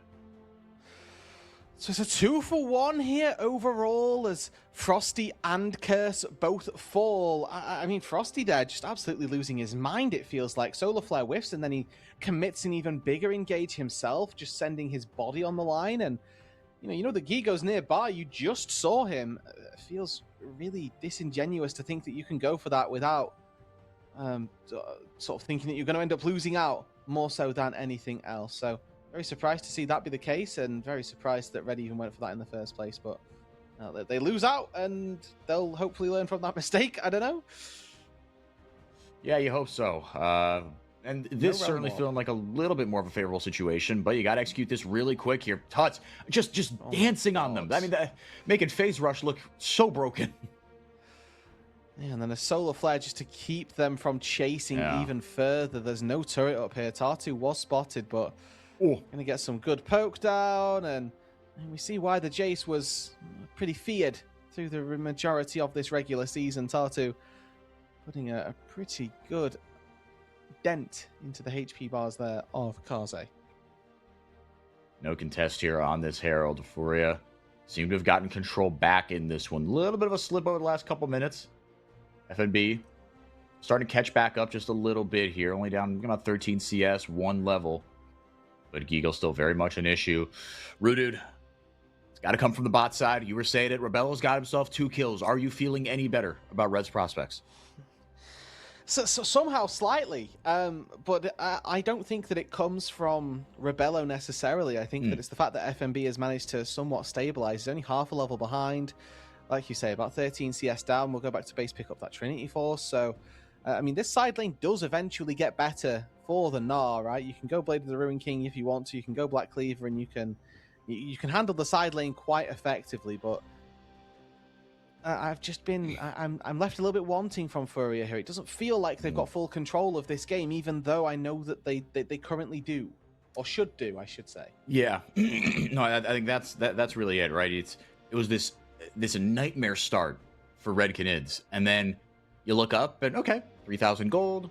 You got yourself a dragon. You have a tower. You got the grubs, but and maybe it's just a feel thing where it doesn't feel like you said like they are as ahead as they are. I guess we'll see maybe a little bit more truth here as this dragon spawns. Red are the ones that have first purchase on it. Curse showing up here. Tags with wind becomes lightning. Blind-ish. Well, there goes the Farsight alteration. And just like that, they're going to peel off it. Not feeling good enough about things as it stands. The question is, do Furia go for it? And I think the answer is no. Red have just enough vision in that river. Yeah, and I mean, I think the thing is that they've got the Herald here, and they've got 5 people sniffing around this mid lane. We can do some very real structural damage here, as Gigo does get spotted out on the side, and they take 2-3 plates. You can see the poke coming through as well from these Imperial mandated Corki rockets. All but 1 plate ends up falling. That's a lot of gold for Furia and a lot of poke damage that they can now leverage into going to the dragon. So they were never, scared of going for it. It just felt like they could get more from it. Yeah, I think your read was spot on. Yeah, and now they just turn their attention right back, put the pressure down. Maybe would have liked to have seen them just rip it kind of immediately upon dropping the Herald, right? Leave someone to answer there and start taking down that dragon, but don't feel like they have enough damage quite yet. But once Tuts and I finish up their tier items, then I think you're going to start to see a little bit more worrying things in the team fights or Red Canids. That's like going to be a ton of damage that comes through for 2 of the carries here. I mean, it's a 4-headed monster for Furia. I think that's kind of the other thing is any one of these champions can take over the game. Taking down, you take down Gigo, congratulations. There is so much damage coming through the other 3 champions. Yeah, you've hit the nail on the head there. It's exactly that, right? All of the gold was put into Gigo, congrats, but what actually Furia did was they rotated this Scion away from getting too much gold himself and put it all into Tuts. He walked up, took the actual first brick in that top lane. He's just now taken this gold in the mid lane as well, in the bot lane as well. I think that IU's probably going to claim or lay claim to the mid lane turret when that ends up falling, but wouldn't be surprised to see Tuts able to really start to leverage this advantage in the side lane. He's been dancing on not just Kaze, but Frosty as well. So let's see if he can do it a little bit more. I know Tuts has been not even a controversial figure in terms of his performance, but just not being ever that top 1 premier mid laner. But a series like this up against Kaze, and we can start to maybe try and change that narrative. Certainly. Curse is hit by the tidal wave in from the wings as Jojo gets locked up immediately just to bail out the rest of Red Canids. And somehow it is just enough, but man, did they blow a lot of resources to keep themselves safe from that. Kaze almost lands a scout of the week there from over the wall. But a ward down into the Raptor Pit is going to help things out a little bit. Try to ward off any shenanigans or at least see it coming. 3rd tower of the game here for Furia. They've pushed the line of scrimmage completely back to the tier 2s. Yeah, and that's really solid here. Obviously, Jojo forced a flash away from Kaze's scatter, but other than that, really solid performance once again in this mid lane. Furia extend that gold lead by about 1,000 in the last minute or so. Neither one of these 2 on screen actually contributing to that mid lane play, but good to see that they are still scrapping it out, dicing it up down in that bot side. 3 minutes on the next dragon. Baron is now live. I have to imagine that Furia are probably going to look to try and take Soul Point before they turn their attention to the big purple worm here. Their Baron take again, not the most amazing here. Rise and Corki can do decent, consistent DPS, but it's nothing quite like an Azir, like a Jinx. Yeah, not quite. The big Seraphs has come in. Tuts only 6 stacks on the Roa, so not kind of up to raid boss Rise just yet. But the 2nd tier item has come through for IU. Big spike for him. Rebello ever so slightly ahead on that front. But yeah, I mean, getting Soul Point there, just kind of seizing control of the map in that way, right? Because you know that if you take that 3rd dragon in 5 minutes, you know exactly where the other team has to meet you. And that just gives you so much more control, knowledge, power, etc. Gigo still got 1 item, Roodood. No, that's 2. Kinda. Or sorry, F&B. Oh, no, that is indeed 1. That is indeed 1. you know, maybe when he bases, he'll be buying a full Black Cleaver. I hope so, man, because yeah, me too. right now on the economy curve, you are behind the supports, my brother. That's also very valid. I don't even know if he's going to get a second item, to be honest. Well, he's channeling his recall now, so let's find out. Tuts, can you dance once again? He danced right back to dodge one ability and gets hit by another. Seraph's shield gets ripped right through. Shut down here for Curse. Okay, so he got himself a Phage and a Ruby and a Kindle Gem, so he got himself something else. But Curse grabbed himself the Black Cleaver Rooted, and we kind of mentioned it a little bit early on, right? It's okay, it's probably going to be a first item, Black Cleaver for Curse to try to help out Gigo. End up being the second item. But that is absolutely huge, because then Rebello, once he gets to what I'm assuming, does build out of Caulfields? I don't think it does, right? Everything builds out of Caulfields, man. It's futile to try and guess. If I had to put my hand on my heart and guess which one it is, I'd have no idea. You know, I'd be lost. There's so many things. Probably a Last Whisper item. Probably also, Gigo now in a little bit of trouble. I say that, and then I remember it's Gigo, and Syndra doesn't have ulti, so... Yeah, and he's got a Tatu right behind him with so much flat pen into this team. Just going to, just at one shock blast, just changes the entire timbre of a fight. He's got himself the opportunity there as well. And on his way to the third item. Yeah, and I really feel like in these fights, I'm feeling the importance of the Scatter the Weak. It feels like if that lands, the fight just goes infinitely better for Red Canids. It is such an important ability. Yeah, it's a big stun, and it can do, obviously, quite a lot of work if it connects and if it hits the targets as we would like them to. But equally, we know very well what happens when a Syndra doesn't have that scatter, when they don't have that impact. If you think of an Ari charm, just put on Syndra, you know? Like essentially, they have right? Such big cooldowns that provide safety, they provide threat, they provide damage. If it goes wide, the champion falls flat. Yep. That's kind of how it goes. Dragon has spawned, and being able to do that from like half a screen away as well. It gives you so much in this composition that already has so much safety. Can give you even more. Tatu just gonna take this dragon by himself, flanked by a couple of his best friends. Make sure that no shenanigans are afoot. FNB gonna grab himself the first tower of the game for Red Canids. And he's certainly, like we said, he's certainly equalized things in some departments, and he's gotten that gold lead back down to under 1,000. And do you feel like this lane is starting to tip as far as just a 1v1 in the side lane? You know what I mean? Maybe a little bit. That Black Cleaver is now finished. It helps. They are even in experience, but it's still probably going to be Scion favored until a third, fourth item maybe comes through. I mean, unless, of course, we simply dogpile said champion. Yeah, Kaze got him. Damage. Oh, yeah, we blew our full combo, and then he dealt 800 damage. Wow. Yep, and then you got the shield right back. That's Scion, baby. Yeah, Kaze, I mean, you got the Blackfire Torch, and that's kind of the most thing doing any sort of heavy lifting here. IU in a lot of trouble. Gets over the wall backwards here, but Curse follows him. Tatu gets the damage down onto him. Keeps IU safe, but not enough. Shutdown goes over to Curse. There goes the Unleashed Power into the back of Tatu, so they get one back. Excuse me, 2 for 0. No, pardon me for Red Canids. Now Curse just barely alive on the outskirts of this fight. Going in, gets a healing up, and Rebello gonna grab himself a kill. Gigo keeping himself alive, but the rest of his teammates are falling by the wayside, Rude. Yeah, and this is, maybe what we were a little bit fearful for here. If Gigo's not there, the game isn't completely won. Gigo had to TP in, he comes around the long ways, and overall it's a 3 for 2, so not dire straits for Furia.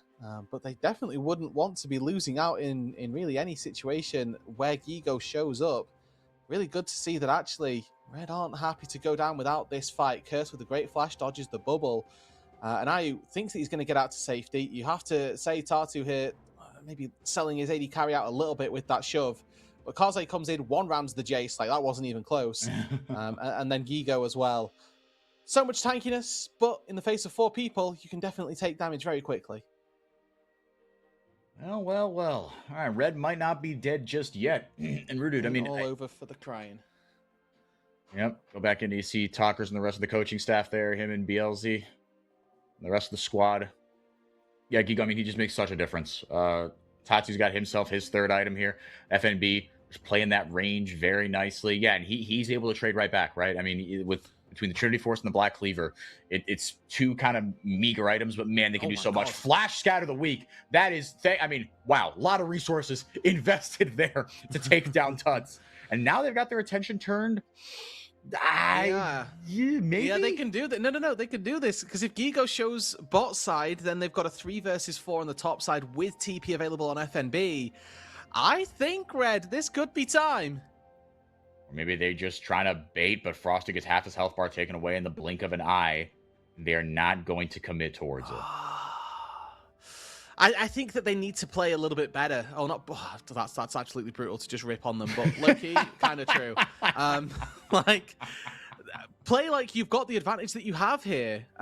You could have either gone there, attacked the Baron, forced them in, taken a fight, used your TP from FNB to turn the tides of it, make it 5 versus 3, or you go up there, you see Gigo walk up to that top side. As soon as he does that, you get gold onto FNB. Your goal there is never to actually get the Baron if Gigo responds. If Gigo doesn't respond, I think he's, you're 100% giving up that Baron. So, I mean, I think that that's a pretty good situation for Red to have found themselves in, that they've sort of left in the lurch there. Man, Frosty, fear is not in his dictionary, man. He's just facing up that Scion. He knows he's got the help behind him, but I mean, it's still quite the daunting prospect. Kaze, I'm waiting for him to get that big third item, man, because right now he's doing just absolutely jack to this Scion. And someone still will have to deal with it, right? For all that Red have turned the momentum around, you kind of pointed out in the last fight, when Gigo's there, the timbre of the fight changes completely. It's so difficult to shred through him and then deal with the rest of the carries, because the rest of the carries are relatively squishy. Rise is going to get a little bit tougher to deal with, but like there's no resistances. It's just health at the end of the day, right? It's just a matter of time as it takes down. Gigo, this is kind of this is correlation, not causation. Well, I mean, no, you tell me. 100% KP for Gigo. He has been literally everywhere for you have found success. Yeah, and I'd honestly say causation in that case, because he was the one that dumpstered FNB in the laning phase. So I'm not against that, as we can see some good amount of poke coming through. The Corky Rockets on top of the Jace poke as well, but stun lands onto Gigo. He presses W, absorbs a little bit more HP, and jeez, there's this soul here as well for Furia if they can get it, but FNB's popped a little bit early. So now as Furia, you just have to wait for this Meganar to run out. That big team fight not going to be ready, and then from there, hopefully the team fight gets better. Red are in the... God, Rebello! That made me so nervous, man. I mean, he has Flash, he's got Barrier, I assume he's got Arcane Shift up as well. Okay. Starting to deal damage to this Dragon. Gigo started the recall, thought the better of it. Feels like a big fight here coming up. Tidal Wave in, so is Gigo. Curtain call, or excuse me, the Xin Zhao ultimate pop there, and the Dragon will go over to the side of Red Canids. They ward off Soul, they grab themselves a couple kills on the back, and the Realm Warp is the escape hatch that Furia fall through. 2 for 0, and Red sneak the Dragon out, and now they can certainly do this. Yep. This is maybe my prediction falling flat on its face here, 4x4, as the Red Canids have turned their attention to this big purple worm. They've got a lot in their back pocket to take it, and as well as all of that, Tartu is dead for another 20 seconds. It is going to be the Dragon plus the Baron for Red. They deny the soul, and honestly, maybe to their own detriment, if I'm being completely honest with you, because in 5 minutes' time, I see them being able to take the next Dragon. If that was an Elder spawning, I don't think Cloud Soul is changing the tides of this game that much. When you put it that way, yeah, there'll certainly be a larger fish to fry on the back end and really be that kind of game sealing objective.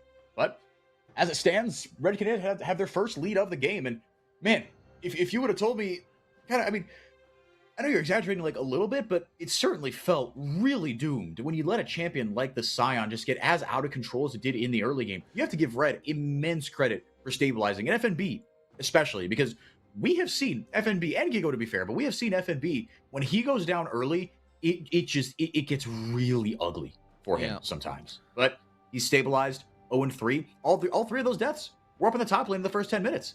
And since then, 0-1. You love to see it. And he's a level and a half up over Gigo now, 50 CS lead as well. Like, that's crazy.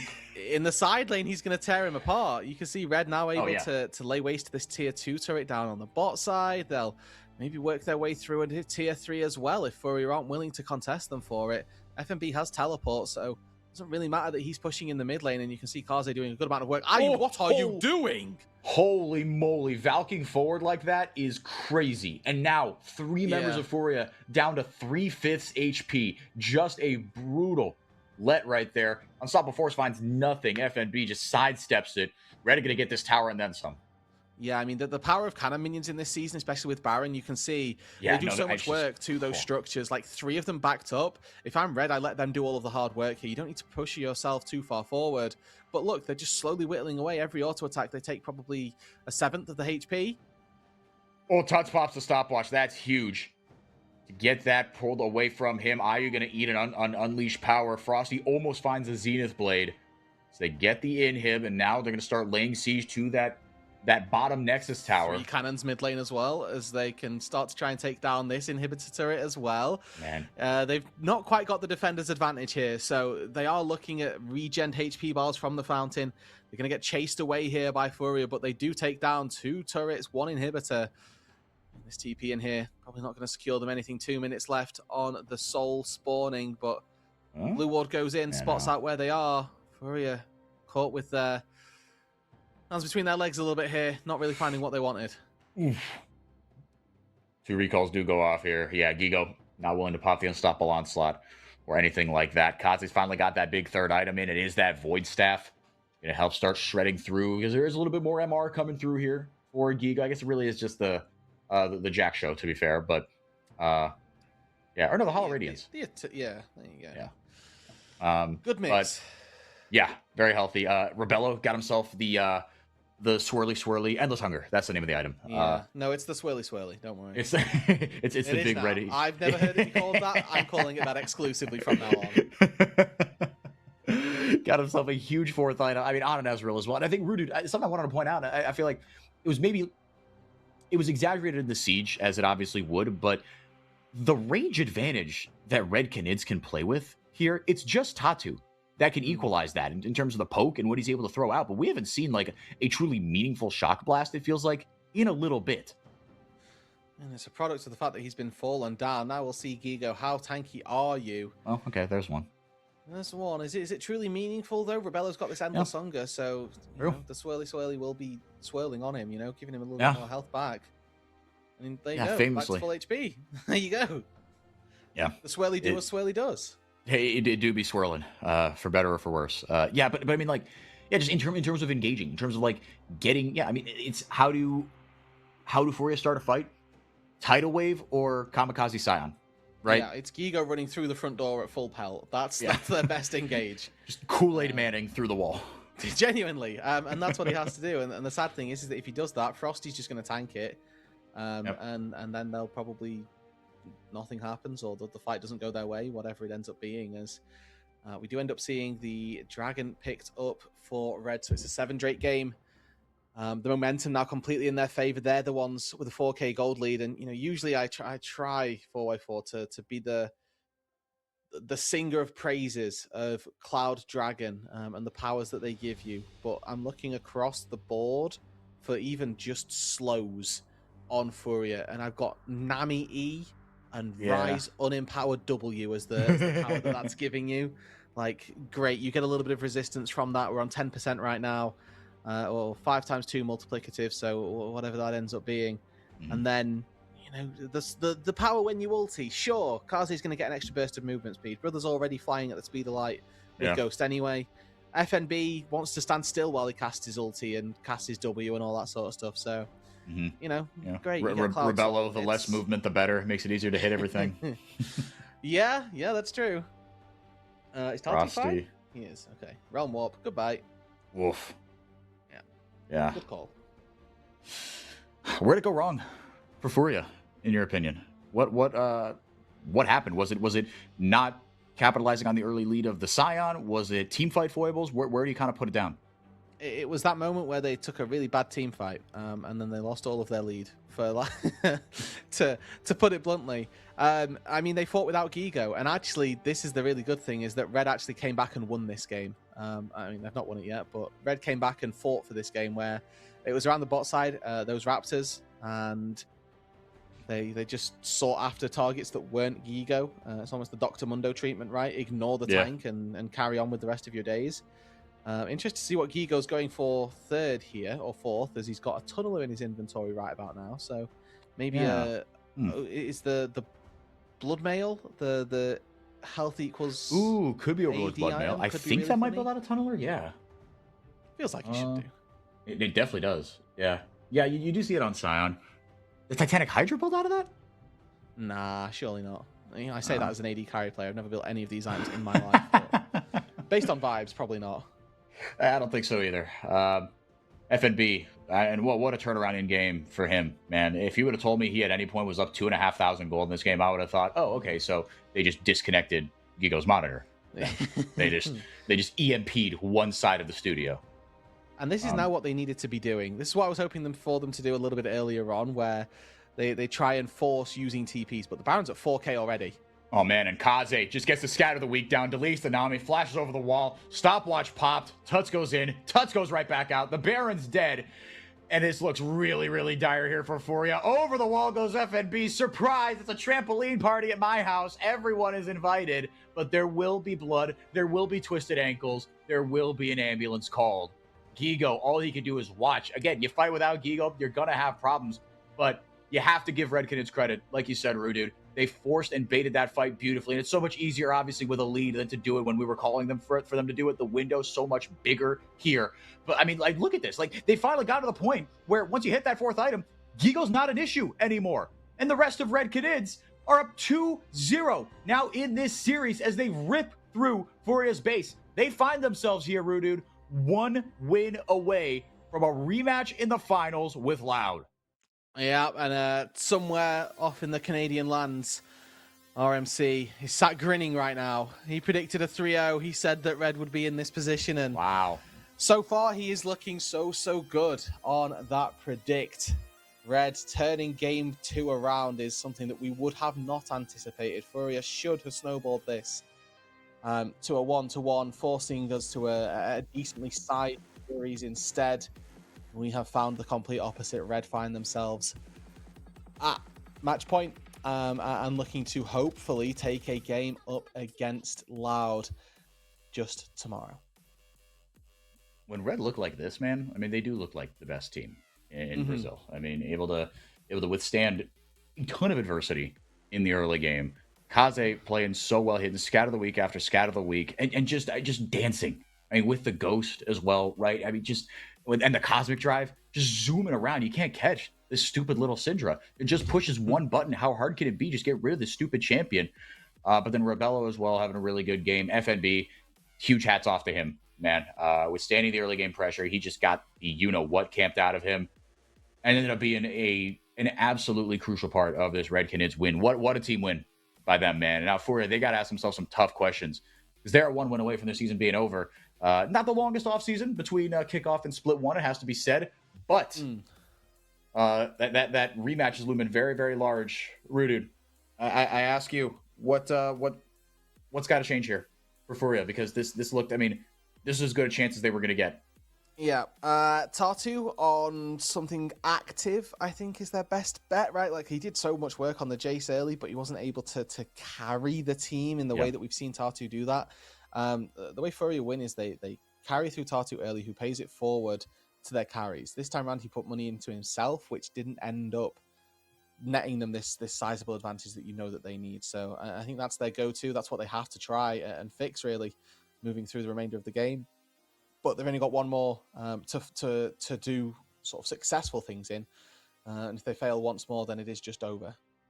The window is closing. Let's see if Furia have anything to say about it slamming shut on their fingers, or Red Canids will in fact do that and break a couple of their bones. Send it to a game 4 before Red just send it home. We'll be right back. Don't go anywhere. Red on the precipice of a 3-0. We'll be right back.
To hold our heads up high and beat the drum to what we love.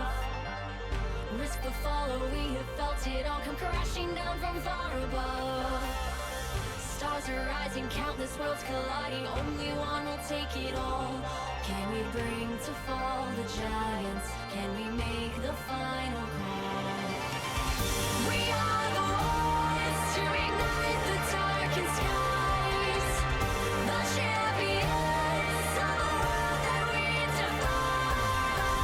A solo ride of the few who rise up high, and we all fight at the last light.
Oh no, Like 4x4 just made a really good old school RuneScape reference, and now nobody's gonna know what it was. And I'm genuinely not kidding. I'm genuinely not kidding. I'm gonna repeat it. Like a newbie adventurer not knowing the dangers that lie on the southwest entrance to Varrock. The circle of dark wizards waiting clad in black to stun you, to make your day much more difficult, to make your life and your journey much more ruinous. It's not for you. It's Red Canids. They have come out of nowhere and kind of put Furia down here. Unless you ask RMC, of course, who predicted a 3-0. I did not have this on my bingo card, Roodood, especially after the way the game 2 started. Red, this is a flawed team. They're as good as any in Brazil, but they're both very flawed teams. And I think we're seeing both those flaws, to be fair. But Furia, they're just not at it today. They aren't. And I think that ultimately that's what we're looking for in the... they're not meeting the expectations here, are Furia. And we need to see them do that, otherwise they're going home. And that's the very sad possibility of this game here, as we hopped in very quickly and they have just absolutely sent a Skarner pick for Tatu. He had his time in the sun, getting to play Jace. He's been relinquished of his duties. He is back to tank jungle and let the team carry. Yeah, which is famously the opposite of what you said you wanted, and especially on this Skarner, which I'm very. Have we seen Skarner in China? Is there something I'm missing? Monkey plays it, so one guy's hot on the Skarner train, but nobody else. There's a guy named Monkey in the LPL. Shout out to Monkey. That's cool. And Kaze going to be on the Galio this time around. But Gigo's got himself the Rumble. So look, you've got yourself, okay setup for the Rumble. Bard going to be graduated by Frosty. He could do some wondrous things on this champion. Bard is... Amumu's always my boy, but my favorite champion to play is Bard. I love this stupid little champion so much. I had I might have told you this, but this is Roodood lore. Before I became Roodood, I had my IGN was Souls and Chimes because I used to play Thresh and Bard. I was a Thresh and Bard 2-trick, and I just walk around and collect the things. Oh, yeah. We love a little side quest. Yeah, and I really do. This is not the MF lock that I think that IU thinks it is. Because I see already at least one tank, one mid laner that I don't want to play into when I'm playing Miss Fortune. And notably as well, I see 3 people who can cancel my ulti relatively easily. So IU is aware of something that I am not. And I'm curious to see if it's victory speeches or if it's I just want this game to be over with. Send me to the Americas, I am very surprised at the MF lock. I mean, the eyebrows always go up when you lock that champion in. But clearly Leona's off the table. I'm thinking of, okay, what big CC can you use to set up, right? Some sort of peel, right? You need peel and you need lockdown, especially if you want Gigo to get maximum value out of his ultimate as well, right? You need setup for both of these champions. And if the other side, if you had drafted, I don't know, Pantheon Galio for those 2 champs, you would have said, okay, maybe there's a little bit more you could do here, right? After the taunt lands, you could do something. After that point and click stun lands, maybe you could do something here, right? Aegis Assault up, prevent any sort of shenanigans. Rel going to be banned away, and that actually, talk about champions that could knit this together. Rel is one of them. Okay, now there's one more that can pair in quite nicely here, and it's Renata. Renata ulti is really hilarious, alongside both Skarner and Miss Fortune.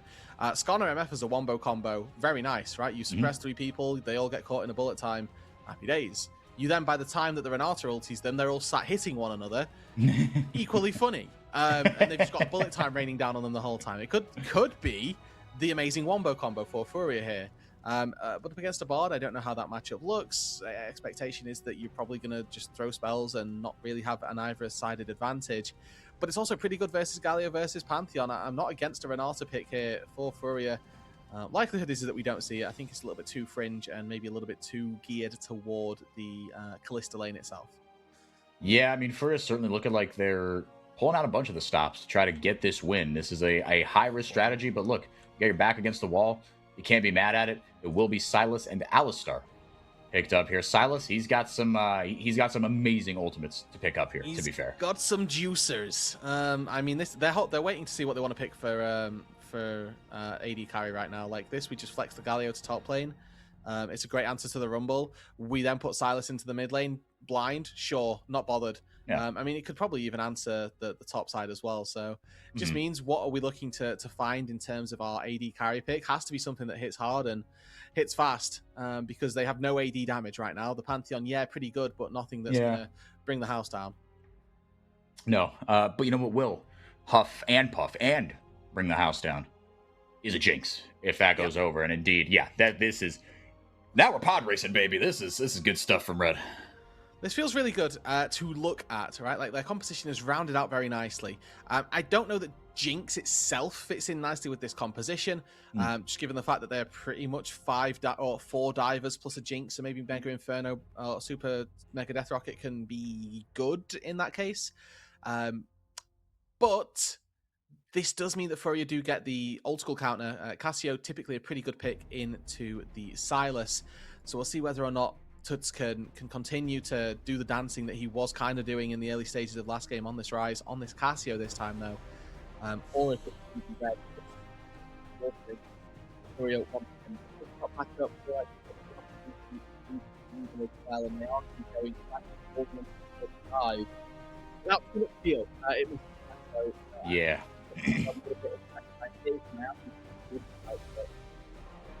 Yeah, And you've got like a headbutt, right? But yeah, this One is person.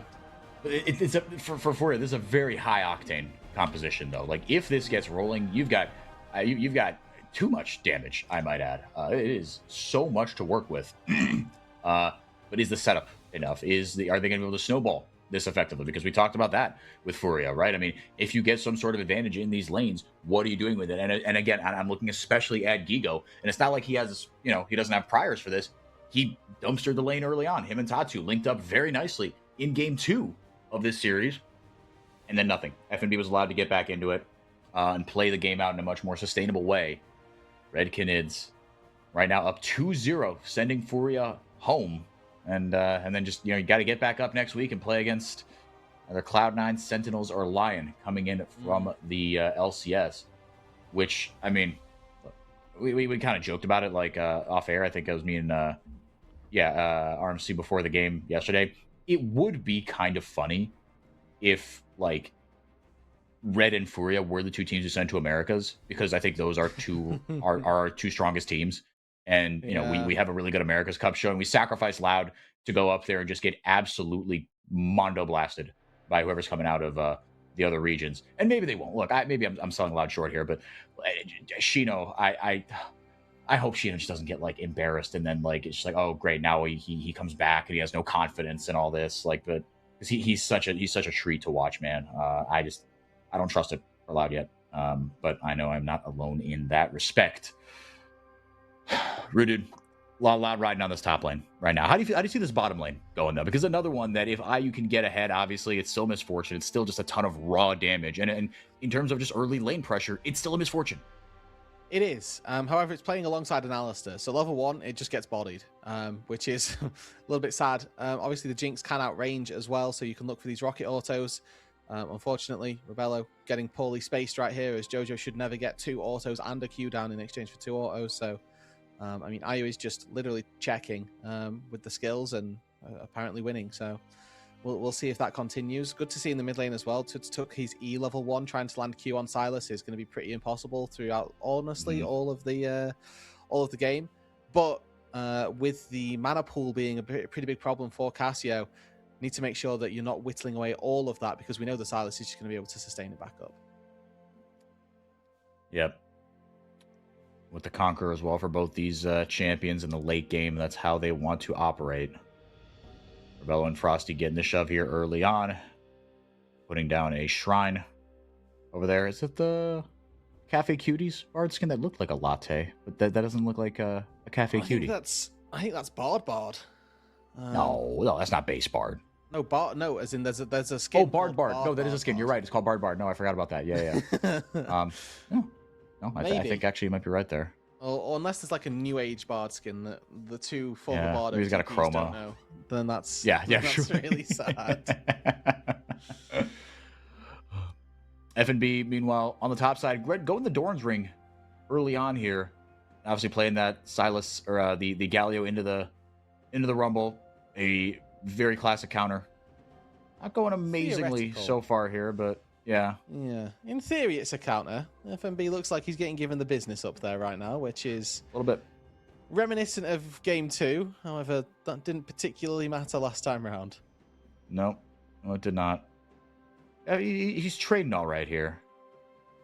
But Ego's yeah, gonna hit level 4 but soon. again, but into the Rumble lane, you just want to neutralize, right? If you can get out of there, even maybe 1 kill down at most, you think, okay, more or less have done our job. Because I mean, this game should be decided in the team fights. I mean, there's, and especially if you're red, right? If you can just let these lanes not get out of control, for me, I feel much more confident in red's ability to team fight.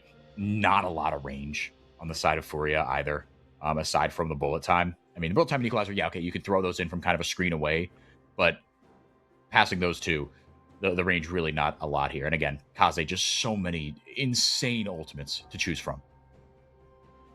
I'm enjoying this bot side scuffle. You're quite right. Like the Silas taking away pretty much any ulti here feels pretty good. I mean, you take away Alistair ulti pretty much every chance you get the opportunity to, just because 70% damage reduction, pretty good. Yeah, you for just a mage. never die. Especially with all the healing that it can do as well. But we're looking topside now for Gigo. Stun. Ooh. Well, that taunt would have landed. It doesn't look like Curse was looking to follow up. You know, last time round, game number 1, where we saw a really good gank onto the top side from Curse, it was he who led the charge, and FNB sort of reluctantly following. This time round, no, not going to be the same situation. Not quite. A couple Dark Seals picked up for Gigo and Kaze on those first backs. Take that combat power advantage pretty early on here. FNB with the phase rush, does that inform at all how you think he's going to build, or does that really not have much bearing on it? For phase rush on FNB, no. Probably going to be the same thing that most Gallios go for, where you go for a little bit of tankiness to begin with. If you're feeling spicy, we can chuck a Proto Belt in there, maybe a Rift Maker as well, but Yeah. nothing too exciting necessarily. You just want to build MR this game. I don't really think you even care if Misfortune hits you. She deals with high HP tank champions so poorly that you can just go like double MR items and feel pretty good about your life. Yeah. Yeah, double MR, Rift Maker, or maybe just a Jack show on the back end to play out those more extended fights. But yeah, no, I think you're right.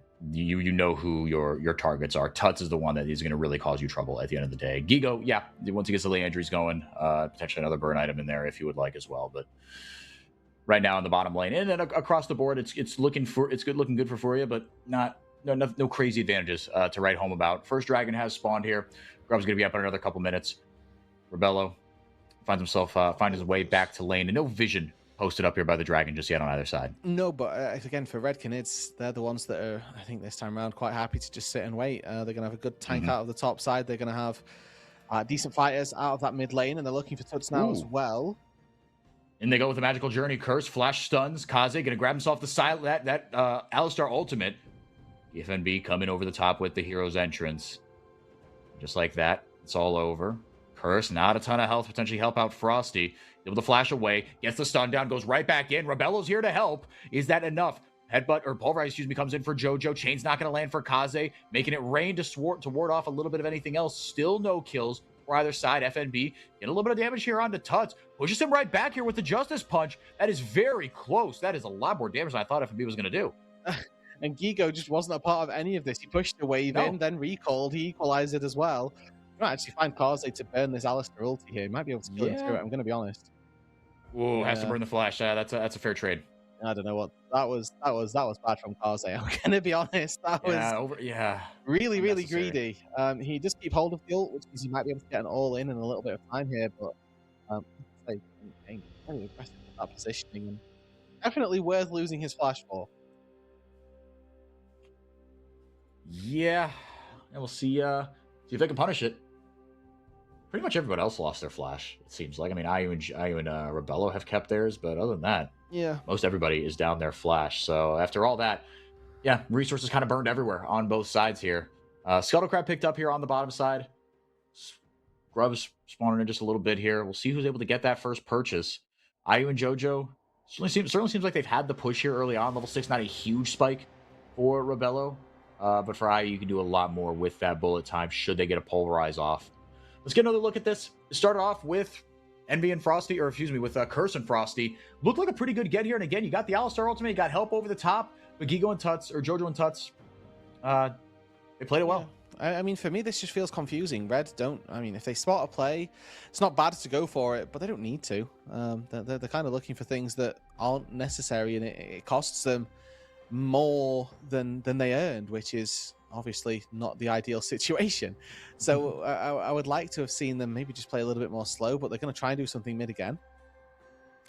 Similar sort of idea. Super Mega Death Rocket finds its mark, and Frosty going to pick up first blood. Pops the Magical Journey there, able to get someone out of trouble. Curse down Tatu, takes an absolutely huge bite out of him. Yeah, NT. Yeah, if he hit that clip on the side, that would have been absolutely legendary. But Tatu instead going to walk away with a double kill. Furia getting themselves a much needed lead here early. Again, they don't need to do these things, and they simply are. It's costing them very dearly here, which is not good. This is going to give the Cassio a chance to start running away with things. It's giving space for the Misfortune to generate more and more of an advantage. Yeah, MF's going to win early. Boo-hoo. Like, that's going to happen. And now they're looking for Ayu again down on the spot side, but Jojo's here. There goes the bullet time. Ooh, didn't think he set up by the Make It Rain. Got pretty good value out of that, it must be said. They did. Rebello burned his summoner spell there where he absolutely didn't need to. I mean, he took like 1 or 2 ticks less of the bullet time, but, you know, it gets out of the also not imminent danger. Still got Magical Journey here for Frosty, so he's absolutely fine to just try and play a bit of bait, trying to get through this wall as it's Curse trying to take down this dragon. And for Red here, again, just a little bit conscious that they don't need to do the things that they are up to. Tatu going to be working his way through the wall, and now he's just going to be able to take the dragon, you would think. Tatu locked up here a little bit. Grabbed by his own ultimate. Kaze grabs him with his own ultimate. Curse, able to stay alive for just a little bit. Jinx is getting excited. She's got a shutdown. Now Red Canids can turn this one around. They just walk right through the equalizer. They don't have enough backup. FNB frontlining nicely, but Gigo cleaned up on the back end. Curse is a miracle he stayed alive for that long, if I'm being honest. It's a 2 for 2 at the end of the day. Yeah, and I'm looking at this thinking, this was a good deal, honestly, for Red. The fact that they started that up and they got away with a 2 for 2 there. Rebello getting a couple of kills as well does feel really nice. I think he only picked up one of them, but a little bit missed here from Kaze as he does look for a 2-piece on the ulti, but Jojo's able to get out to safety there. They do find the shutdown onto the Skarner, and quick slam down from Curse on the Q, manages to make sure that he gets that kill. It's good that Tuts actually stands his ground and tries to turn back around here. Ayu and Gigo coming in from the bot side does mean that Rebello and Frosty have to back away, can't continue the DPS onto the Cassiopeia, who remains to be the leading source of damage as this game gets later. Any resources given to Tuts is going to be very much beneficial as this game gets later and later. He's 25 CS up over Silas. And again, this is that power of the counter pick that we get to see. You know, yes, Silas is really good versus Alistair, really good versus Rumble and the MF as well, but if he gets bodied in the laning phase, that's not ideal. Yeah, it doesn't have quite that same, like, re-snowball potential as, hold on a second, Tatu gets the ultimate down. Or the Tempered Fate, buys Kaze a little bit of time, but really not going to be much.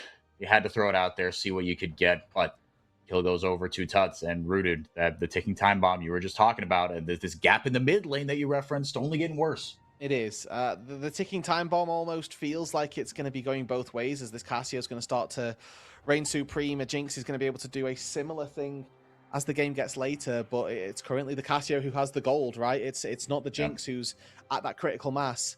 Granted, Tuts isn't there yet, but he's well on his way as Rebello is now being forced off of minions down on that bot side. The good thing about Jinx is you 2 autos with rockets and you get the entire backline, and that alleviates a lot of threat. But it is going to be the first dragon of the game finally here picked up. Ooh, just barely. That was closer than it needed to be, but Tatu able to walk away with it. I'm a little surprised it was the first one. The grubs were taken. Man, how about just the fall off of the grubs, man? I feel like we don't even mention that at all. It's just feels like it's a bit of a nothing burger in the big 2-6. It is, unfortunately. But hey, whatever. These teams whatever keeps bottom laners out of the top lane. Genuinely, and that's the most important thing. Whatever makes it so my traditional lanes are traditional. Lo and behold, Australia lanes will never exist once again, thanks to the role quests. Yep. Yeah, it seems to have solved that problem for now. But the whole lead for Furia on the back of Tuts right now. And consider like it was a bit of a rocky start, bit of a back and forth start. But now for they've got to kind of put their foot on the gas here because Red Canids, like you talked about, Rude, it hasn't gone as poorly for them as it could have when it seemed like they were biting off way more than they could chew.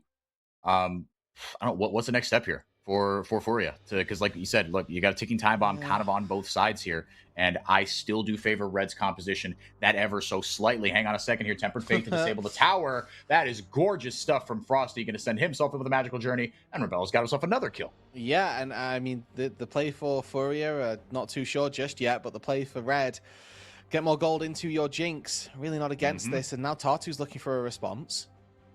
Yeah, he's got Jojo and Tuts coming in to help. Yeah, just trying to see if they could catch Rebello here. Not worth chasing that. I think everyone knows that. It's a good ghost. Just actually genuinely a good ghost this time around. Gets him out of the range of the Skarner here, and Ayu may be in a little bit of trouble as well as Kaze. If he gets on Ayu, there's an ulti to follow. Yep, there's the slice. Oh, hold on. Not the slice and dice, excuse me. The abscond and abduct. Marker's popped, flash popped as well. Surely he can just... One more should do it. There you go. The shutdown. No, he's going to get it right back. It's a 1-for-1. Yeah, I mean, it's a good flash from Ayu. Dodged out on the first chain, which means that ultimately Kaze has to overcommit.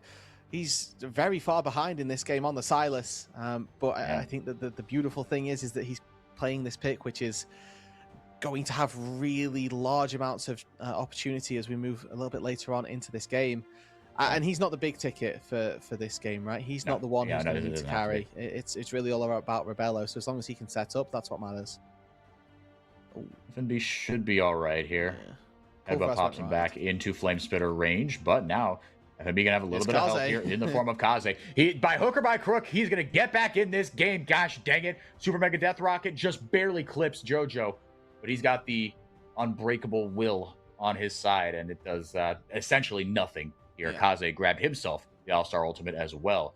So Red punching back, very, very kind of calculated here from Red so far. Which is nice. You know, it felt like this was going to be a little bit of a sloppy game, but so far they're answering in appropriate kinds, which is nice. Rebello's doing his best farmer impression, is now Frosty waiting, Tempered Fate ready. Yeah, waiting there, yeah, like you said. The ultimate ready. Kaze going for the all-in here, has the All-Star Ultimate. It feels like he can take it, going to pop it there in response to the Equalizer. Ticks down a decent amount of his health, all things considered, actually. Yeah.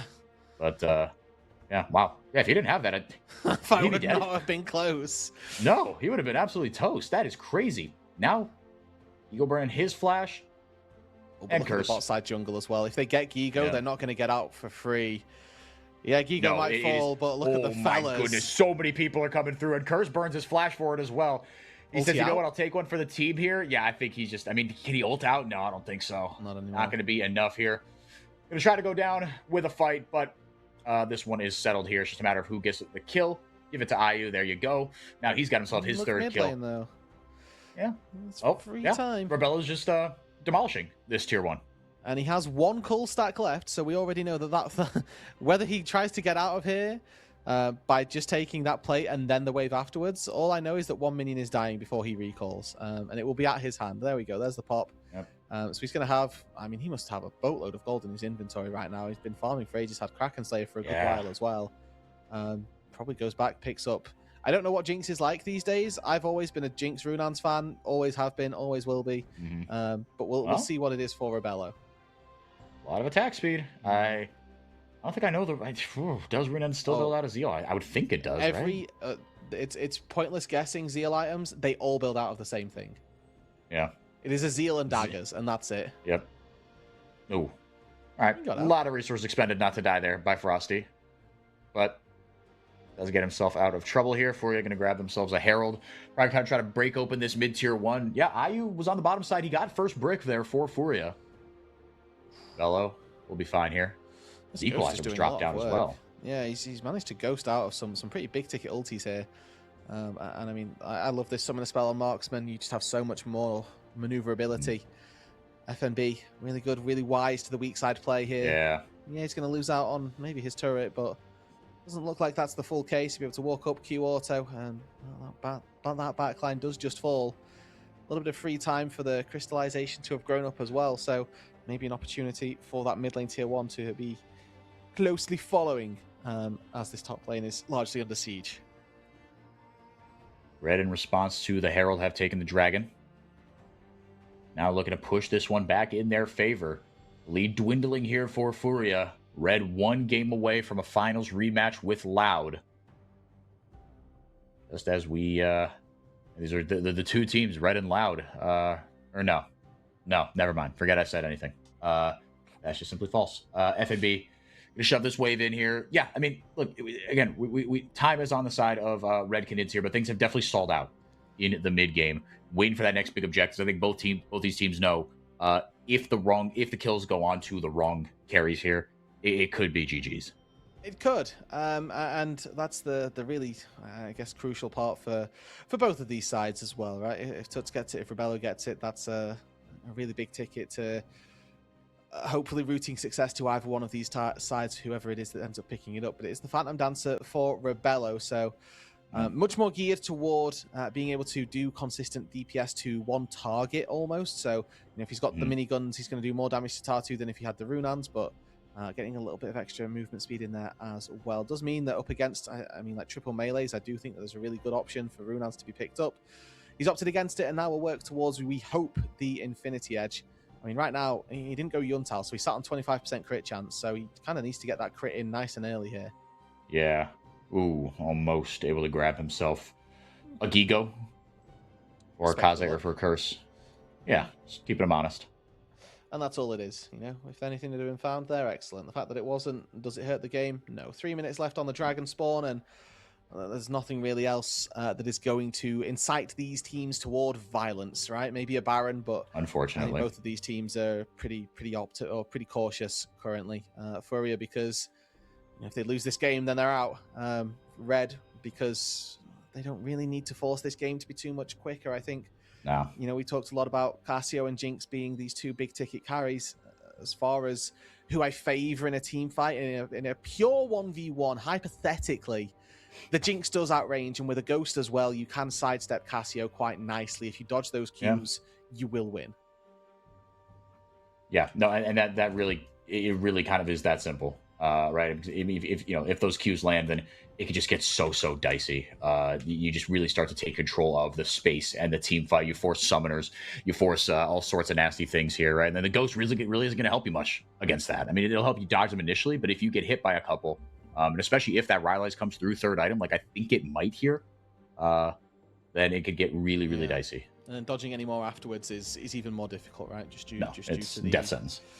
Due to the slows, but Ayu has got an Infinity Edge now, so he's 2 full items picked up on the MF. Means that this bullet time will go crazy if it lands.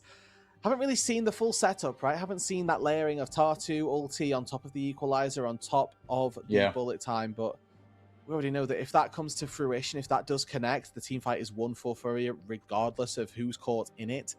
And, they're sniffing around on this top side and trying to take down this tier 1 turret. Looks like that's been the sacrificial area of the map for the Red Canids. Kaze able to walk up a little bit, but you can see a lot of members of both sides actually sniffing around, and despite all of that, Tut still feels confident to walk up. He has a 3-level lead over Kaze right now, so there is no chance he can take that. Woof. Fight. Man, yeah, that advantage, it really is something else. I didn't think it was going to be that big. I'm glad you called my attention to it.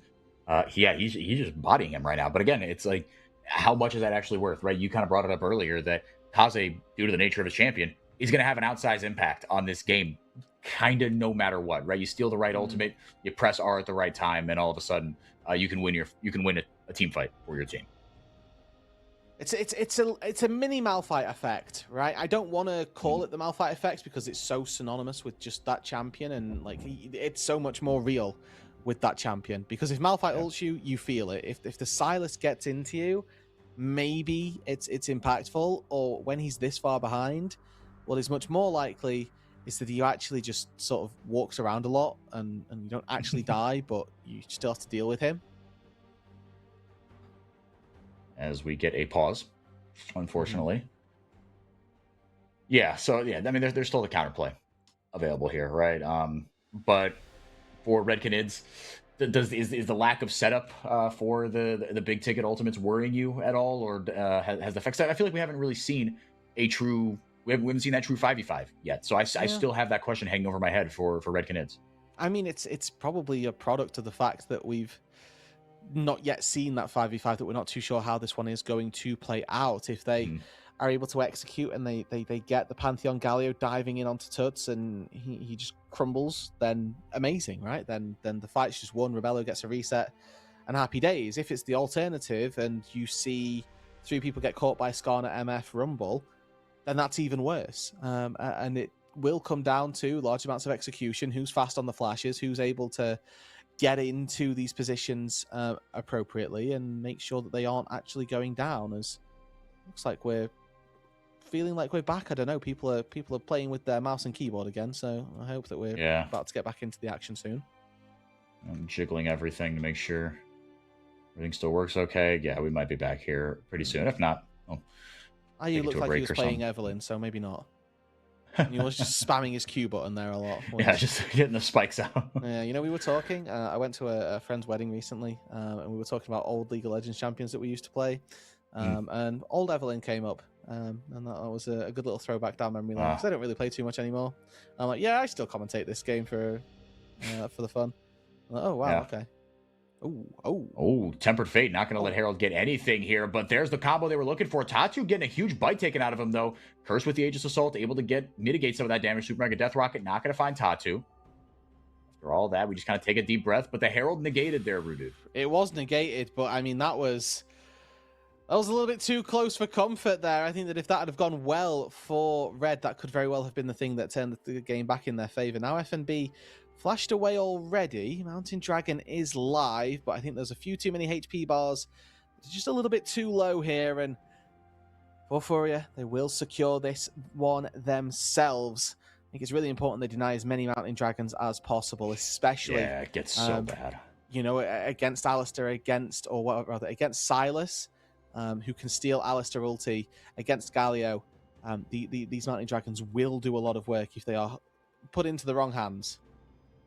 Yeah, no, if those get rolling, especially if they just start stacking, the soul is one thing, right? But the stacking them on top of each other is another entirely. Furia, little by little, getting that lead you see there, but you got to take a look at that y-axis, because the top of that y-axis only reached 1,700 gold. These two teams have been neck and neck this whole game. Neither team has really taken any sort of lead that you can feel comfortable about. And again, and it feels like it's reflected in kind of the fact that Red are up 2-0, I think also plays into this, but the fact that both teams seem so hesitant.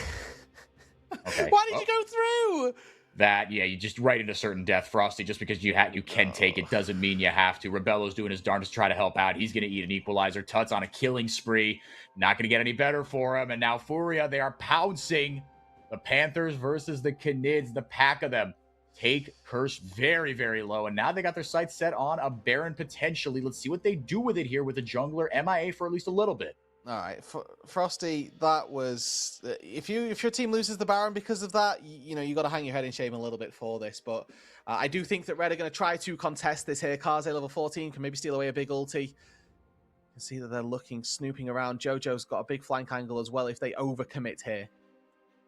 Here comes the Grand Starfall, first big Pantheon ult of the game. He's going to go right back in. Who's going to grab that dragon? He's taken very low, and Tatu able to snag it away for Furia. But how does the rest of the fight go? The health bars are pretty low, and they're just ripping through FNB because he's got no backup. Rebello was out of mana and not able to do anything. Double kill for Tuts. It's a disaster. Furia break it open here at the 25-minute mark. Yeah, Red go just a little bit too ham there. They feel like they can get just a little bit out of that one reset, and maybe Rebello goes crazy, but he doesn't have the mana, doesn't have the positioning to make his way through, and it does give Furia the Baron here. It was a 50-50 in the pit. I'm not sure if Curse died just before the Baron went down or just after, but he got in there. It was a sort of swinging around at 1,500 HP. That cut off that threshold that Pantheon can be stealing away objectives at.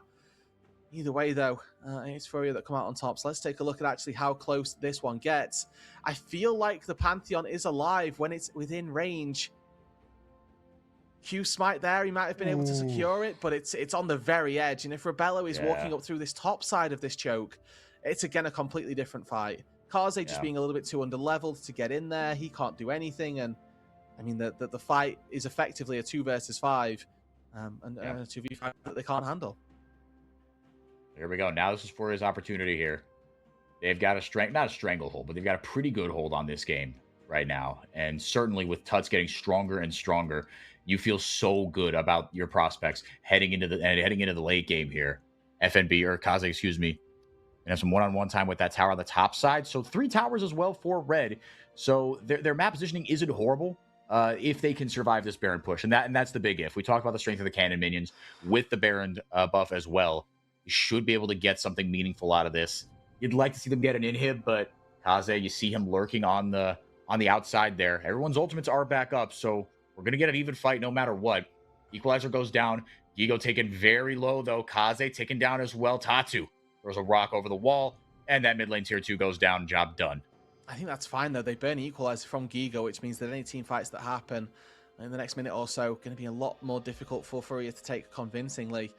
As long as Kaze gets to go back to base, I think he was trying to find a place to put a ward down. There's nothing behind for a TP flank particularly, but they'll get their HP back and maybe try and take a fight here with no ulti on the Rumble. They got Infinity Edge picked up for Rebello as well. So, I mean, this is, pretty dicey, but about as good as it gets. Bloodletter's Curse finished up there for Gigo. He's got himself an NLR on top of that as well. Yeah, I'd say if you can go this without losing an inhibitor, I'd say that's a massive success. Gigo gonna try to make that their problem here in the mid lane. Oh, I say that, gonna let the minions do their thing. Just hover over there, yeah, clearing out any sort of vision, anything that Kaze could use, like you said, Roodood, to TP onto them, grab themselves a valuable ult and swing this fight. It can be so swingy. Tatu goes right in as the tower goes down, locked up and deleted is Cursed. Nothing he can do about that. Jojo coming in, providing extra CC for FNB, and the Impale almost gets another with Frosty, but there's the inhib. Job done. Trying to find some damage onto Gigo here, but even still, Rebello wasted so much mana trying to get through the minions. He doesn't have enough to try and also continue that DPS onto Gigo. Inhibitor falls. They can retreat back to the luxury of another Mountain Dragon and put themselves up to Soul Point. Furia here, not all done just yet. 7k gold to the good. This series not completely over. Not just yet. No, and if you're Furia, you got to be feeling really good about this. Not only for your abilities in this game, but as this goes on. I mean, this was we criticized the draft as we get a replay here of what went down. Curse just a little too far forward, and you got to give Tatu credit, I think, more than anybody for seeing that and pulling the trigger on the Skarner. And this is kind of why we were saying, let's give Tatu something that he can sort of manipulate the game with, and it feels like this Skarner is one of those picks where he can find agency, he can find success and set up the plays for his team. This time around, it's really good to see that it's Tutsu's the one that they are giving the resources to that has been the recipient of so much gold, so much ability in this game, so much agency as well. If IU or Tuts do fall, that's 800 gold, 700 gold being picked up as far as the shutdown goes, but they've both been very safe so far. You can see the workings of a Guardian Angel for IU, these Stonyas in the inventory for Tuts, so it's going to be very difficult to even conceive of a way that they die.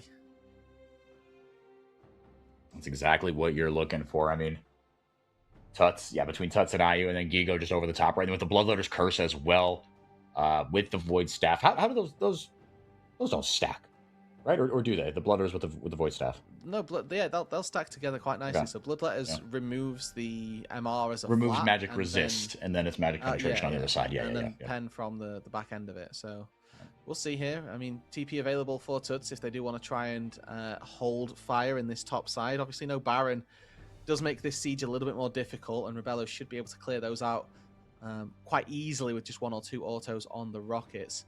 You can see red, they're in a completely dark jungle. If you go any further forward, it's not making their life any easier.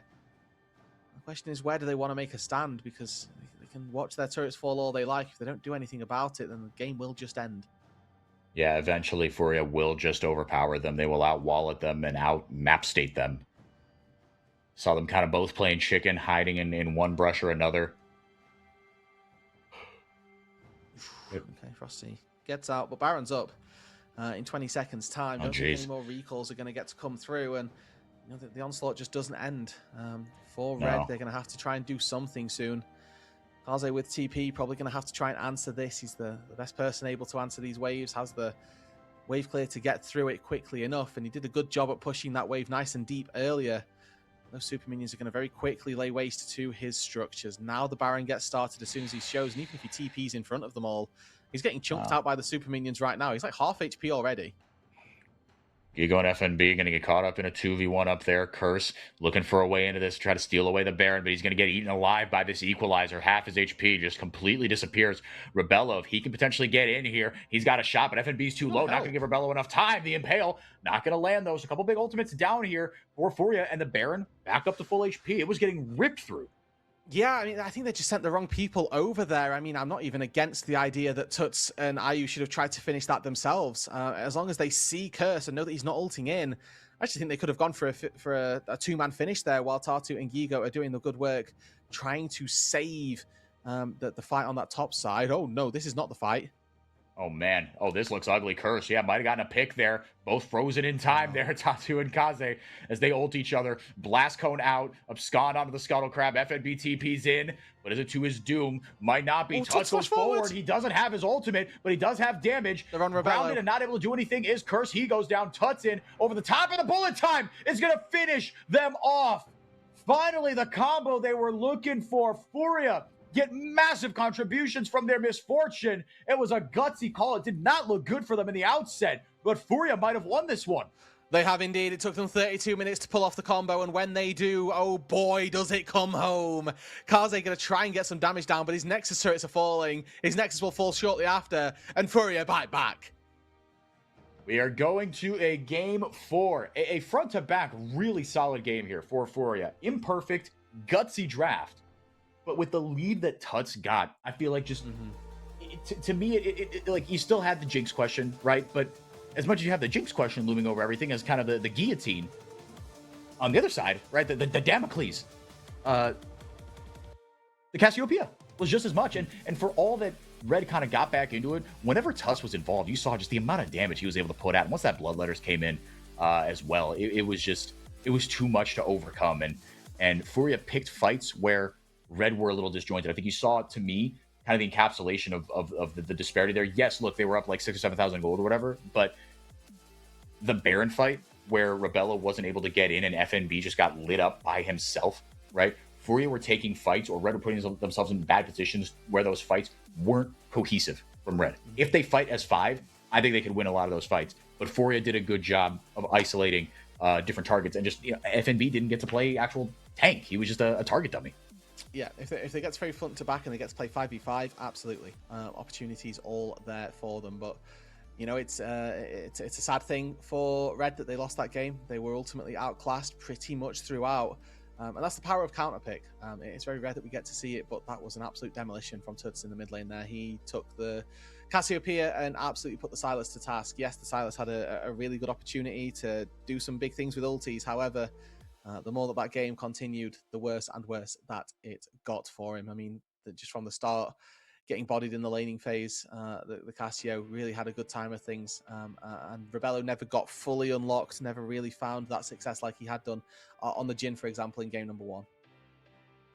Yeah, he wasn't able to get rolling, unfortunately. But look, Red, they still showed out okay, all things considered, in this one, but it just wasn't their day. At the end of the day, not like they got bowled over, but there's 2 games of data to suggest that they certainly think that they are the superior team. But Furia showing some fight and some pretty. And look, we talk about Tuts and kind of how he's the whipping boy for this team when things go wrong. What a game! What a game for him on this Cassiopeia. Absolutely took the most electric player in Brazil at times in Kaze to task. Really never let him get back into this one. And yeah, now we go to a game 4. So Furia is still on the edge of elimination, but we'll be right back and see if they can extend it one more game and send it to his silver scrapes, or if Red put the kibosh on it. We'll be right back.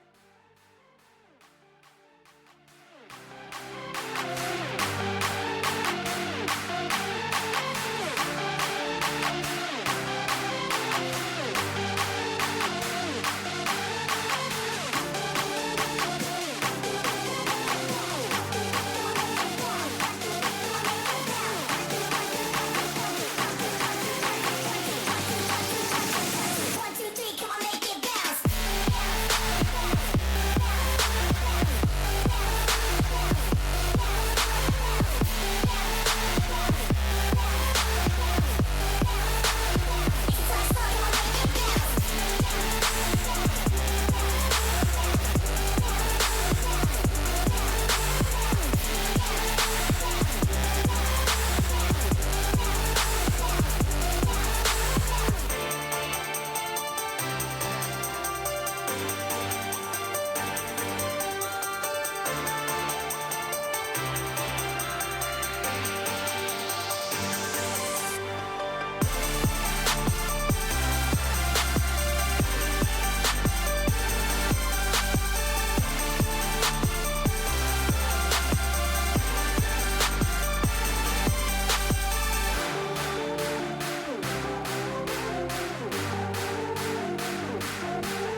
Red Canids up 2-1 against Furia. Furia, they did take game 3. They look very good doing it. They've got the momentum on their side. Tatu got a little bit of agency. Look, we hadn't seen Skarner in basically this whole split in Brazil. I'm trying to think. Like you said, there's a man named Monkey who plays it in China. But but when the thing is, when Skarner was the menace of the meta a year and change ago, Tatu was demonic on that champion. I think this was maybe when you were gone, but holy moly! I mean, what he was able to do. But it's like you said, it's just that little bit of agency, right? He doesn't have to be the hard carry, but you give him something that he can start fights. Like he's always so eager to start those fights, right? I think on things like the Xin Zhao and the Pantheon, right? He sees that window and he just goes right in, and the rest of everybody just follows Mr. Tatu. And on Skarner, it's worked out very, very well for him. I was a little worried, and the draft as a whole didn't give me any less pause, but hey, it all worked out, and they've got themselves in a really good position here, all things considered. 4x4, will you remind me of your prediction from the start of the series? 4-5, so I'm still alive. Exactly. And in order to win a series 3-2, you have to lose 2 games. Okay. True. Furia, they just got those out of the way nice and early. That's all. This is clearly the reverse sweep. And this is Furia going to first stand, right? They're going to win here today. Mm-hmm. They watched the podcast, okay? They know deep down that they're all massive Roodood fans. And they needed to make my 3-2 prediction as true as possible. So they just chucked the first 2 games, and now they're going to come back in, la-di-da, simple as you like, pick up a 3-0 and carry on with the day. It would be supremely tragic if they were to win here in reverse sweep fashion. We don't have many of those historically in the CBLOL. I think literally only 2 ever. I think, for sure 1, maybe 2. Anyway, and then you get up there and lose the Loud. If that was to be the case, that would be not even a collapse, because Loud they might be the truth. Who knows? I don't think they are, but they might be. They could be the best team in the league. There's a little bit of X to doubt. Yeah, a little bit of X to doubt indeed. But look, but like Tatu was given the reins, and that was what you were calling for, Roodood. As we went into the previous game, you gave him the agency that he needed, and this team looks so good when they can just file in behind one another. When they get fragmented is when they look at their worst. But this team really, as far as the sum of their parts, I think that the difference between the individual levels and the sum of their parts and the synergistic effect, I think that delta for me with Furia is higher than any other teams. I do think Red individually they do have the skill advantage over a couple of lanes for Furia, but when this Furia team is clicking and they can just get in line behind somebody, they really, really shine. Yeah, Tatu feels like a talisman almost for this Furia roster, right? Like he's not nearly old enough or fresh enough or like indoctrinated into the scene enough to be this veteran leader, but he does feel like somebody who the scene can rally behind as well. Oh, yeah. So it's definitely only just, it feels like the beginning of what is going to be a prosperous career for him in Brazil. And hopefully, if we're looking for bigger and better things from him, he'll need to be able to do these types of miracles where he leads his team back from the brink of an 0-2 and sends them to the finals of a CBLOL Cup. Yep, he's already got a title to his name in Split 1 of last year, but a pretty epic collapse by Furia and everyone else involved at the end of last year. Split 2. I guess the middle split. It was also Split 1 as well. Yeah, I actually, to be fair, that might have been Split 2 and then we did Split 3. I actually don't remember, if I'm being honest with you, but yeah, the middle split. The MSI split. The MSI split, exactly. Yes, the fun one in the middle that can be very chaotic. All across the globe, we get some shenanigans in the middle of the year. What is that? 6 times 3, 6 times 5, 30 champions not available, and now make it 36 of the rest of the bands come through. Ash, Varus, and Jarvan, those have been the red side bands kind of throughout. Getting a little wonky here with a Poppy and Ivern ban for Furia on blue side, but Renekton slammed here for Gigo early on. I do not know what Furia are cooking with an Ivern ban, but I am very excited. Because something is afoot, right? Like you must be so deep down in the jungle that you then have to go to Ivern as your answer. We're going back to 2025 top lane with Renekton versus Cassante here. We may end up seeing Kai'Sa Xayah if we want to go even back. Can we have Corki Azir in the mid lane? Oh, Lord. Genuinely, we can. How has Azir not been picked? I feel like that champion is OP. That's a Tut's pick right here. Yeah, it's no, not I mean, banned, one of these so- two lanes. No, I mean, Tuts is nice on it. Ziggs! First Ziggs of the year in CBLOL. Preemptive Azir counter. This is the go-to answer for Azirs when you've lost lots of other things from the mid lane pool. But I don't mind Ziggs here. Again, it's a flex pick. Rebello could take it. Kaze could take it. It's, again, Knight, actually, from the LPL has been playing this pick a lot. So we'll see whether or not it goes into the mid lane or if it takes what feels like a bit of a home in the bot side as Milio gets locked in alongside Ooh. Lucian. I kind of feel like they're a game late with this, but they may well not be $1 short as they find themselves a really nice pairing down in that bot lane. I was going to say, where do you want to see the Ziggs go now? Does that inform your decision?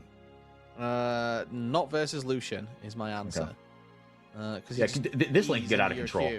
Yeah.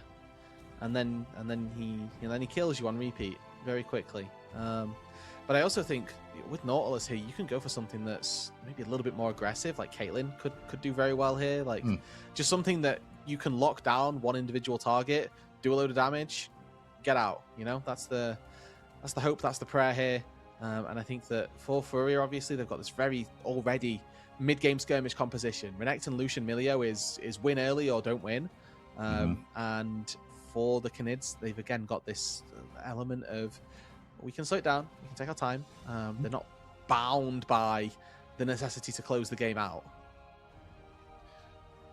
Calling the bluff a little bit on the Canids, still banning the Zoe, still don't want to deal with that, regardless of what they've got cooked up. The Victor, that was another one I was kind of thinking of, like, okay, as we get in kind of game 4, Fearless, Azir, like you said, I was stunned when you said that hadn't been picked yet. But then Victor was kind of next rung down for me. With Orianna, Syndra being taken away already. Like we said, the Zoe ban there. We'll see where the Ziggs ends up going. Aatrox taken away from the jungle. Not going to let Tatu on that. I kind of feel like you have to take maybe a Yone or something like that, but you can't really take that blind.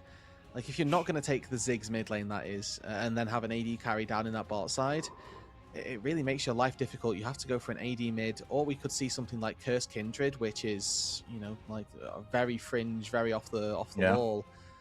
You're probably not matching AP solo laner here, but you can see that Furia are not convinced. They are all in on the fact that no, this is a bot lane Ziggs. Please don't. Oh god. And it's niddly for Curse to either see us to silver scrapes or to see us to a game that Red will remember for probably the rest of their careers. I don't know about this one. So it's a denial in a way, right? Renekton Nidalee, a little bit of a denial. Yeah. But then what is the AD champion that rounds this Red Canid composition together? Which poke champion pairs up with Nidalee and Ziggs that isn't Corki or Ezreal, because they're both banned away? Oh, is that right? Can pair up. This isn't a poke champ. Well, no, not a poke champ, but it's an AD Yeah. champ. I was thinking, okay, what AD champ can you throw in the mid lane? Still Tristana. We don't have AD mids, right? But like, maybe that could work. Zeri, man, if we get, I mean, that would be the first time for everything, I suppose. It'd be first time Ziggs, first time Nautilus, or first time Leona, or not Leona, Ziggs, and then wow, only second Nautilus. That's crazy. I tip my hat to you for your Tristana prediction. Thank you. Whether it's good or bad, I'm gonna kick that question to you. That's just what I thought was going to happen. Good or bad, that's your job. Yeah, well, I'm leaning more toward the latter there. I'm gonna be honest with you. Because maybe you can jump on Aurora, and I mean that's like the Aurora was an answer to the Tristana here. This isn't a counter pick by any means, but this is like the AD that ties the comp together that you needed in this situation. But I don't really think that Tristana lines up with what the rest of the comp is looking to do. I guess actually this comp is very multifaceted from Red. Actually, looking at it, That's a generous way to put it. Look at actually, and I'll tell you for why. Because I actually think I'm giving it less credit than it deserves. Early mid-game, you go Ziggs Nidalee, right? And you're Ziggs Nidalee, you're poking everybody, you're hitting people from a million miles away. But then, let's say, worst-case scenario, oh no, our poke have been engaged on. I have Tristana with Nidalee attack speed being ramped up. And I actually have a pretty decent team fight with a Cassante in front of me. And Nautilus, yeah. It's possible that this ends up being a good poke comp that can also transition into a very good team fighting composition with a decent frontline supporting them. I'm not entirely against this for red. I don't mind this draft. I've converted. You've talked yourself into it, and you might have talked me into it as well. I think just the Nidalee just set off some alarm bells that I'm having trouble kind of unplugging and silencing here. But yeah, I think I just again like we're about maybe the crowd control aspect, right? The setup for the Nidalee. I mean, I feel like with like you said, that early poke that those two champions can provide, the Ziggs and the Nidalee, You do. That's the nature of your poking composition, is that we would like you to be pretty much everywhere, pretty much always, and making sure that all of those objectives are being picked up for you. And we'll see if they can make that a reality here. Game number 4 between Red and Furrier. If Red take this, they are in the finals off the back of a Nidalee Ziggs Tristana game. I mean, as well as objectives, this is the tower-taking duo of old, if we recall correctly.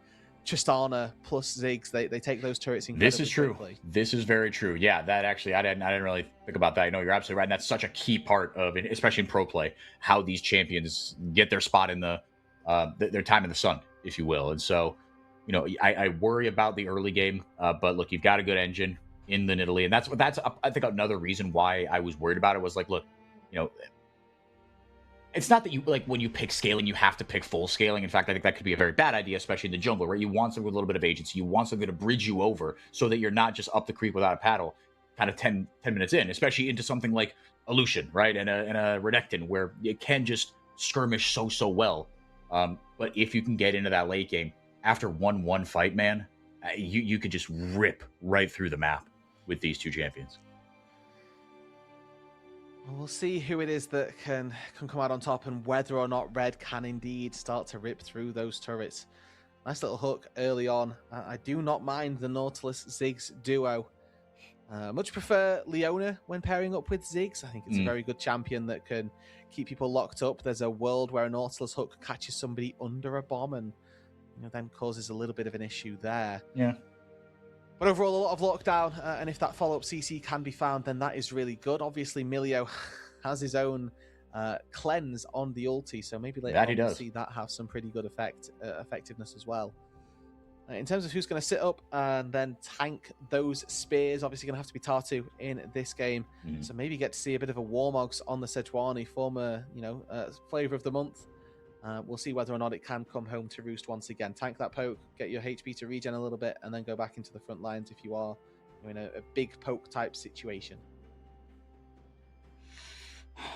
I worry about poke compositions, man. I mean, especially when it feels like there hasn't been kind of, we're just going to like scrap and fight over every objective, right? Teams feel very reticent to do that. And look, I get it, right? You don't want to give over kills for nothing. If you don't have the vision set up, you can't, just walk in and say, well, the caster said I had to contest it, so here I am. Like, I get that it's not that simple, but I guess then maybe that's kind of where I'm talking myself into, is that the vision setup to be able to, if not contest and take something off the back, right? Take something off the other side, is going to be crucial here in the early levels.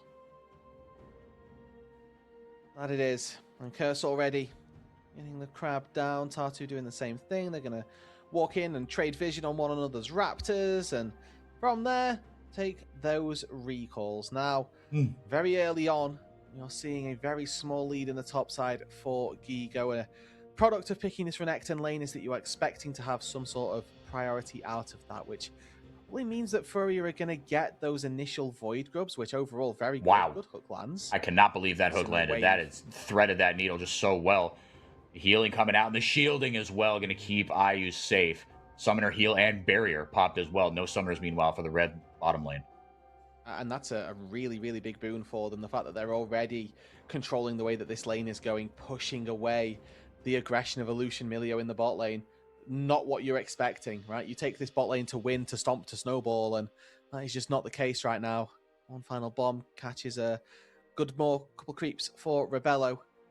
And overall, it's a really good start for the bot side of the Canids. Again, if they can find a good position to sort of snowball this game, then that's what we're looking for here. Is your VMix stuck? Yes, it is, sir. Okay, just making sure that wasn't Is the just stream me. still live? All right, there we go. I Question think mark. we're back, I believe. Amazing. All right. Our Cool. fears have been assuaged. That they have. Split crabs up on the top side and the bottom side, just as I say that, they do despawn. Frosty with the flash hook. Gets a flash out of Tuts. You'll take that 10 times out of 10. But again, it's what can you do on the back of it. Kaze, having a good time in this one early on. As far as the laning is concerned, Tristana, pretty strong laner. Yeah, and then also like an incredible marksman late game. Yep. I was watching one of those shorts with one of the Riot developers. I forget their name and I apologize for that, but they were saying basically that if they made Tristana with Tristana's numbers right now, they would be crucified because this champion has the best laning phase of any champion in the game, and then also is the most insane marksman with scaling range into level 18. So yeah, and just rips through turrets, by the way. Yeah, also does that. So, has a good amount of scaling and definitely a good top and bottom end of the game. But FMB, before he dings 6, looking to get dove. Gigo popped the Dominus. That has worn off. Spear not going to find its mark. Or maybe a clip Gigo. Not 100% sure about that. But Tuts roaming up. Kaze following him. Should be nothing doing here. Ayu trading back onto Rebello as Frosty hits a hook onto Jojo. Ayu just trading just a ton of damage. Right back with Rebello dropping the Hextech Minefield. Thin the wave and get Ayu off his support's back.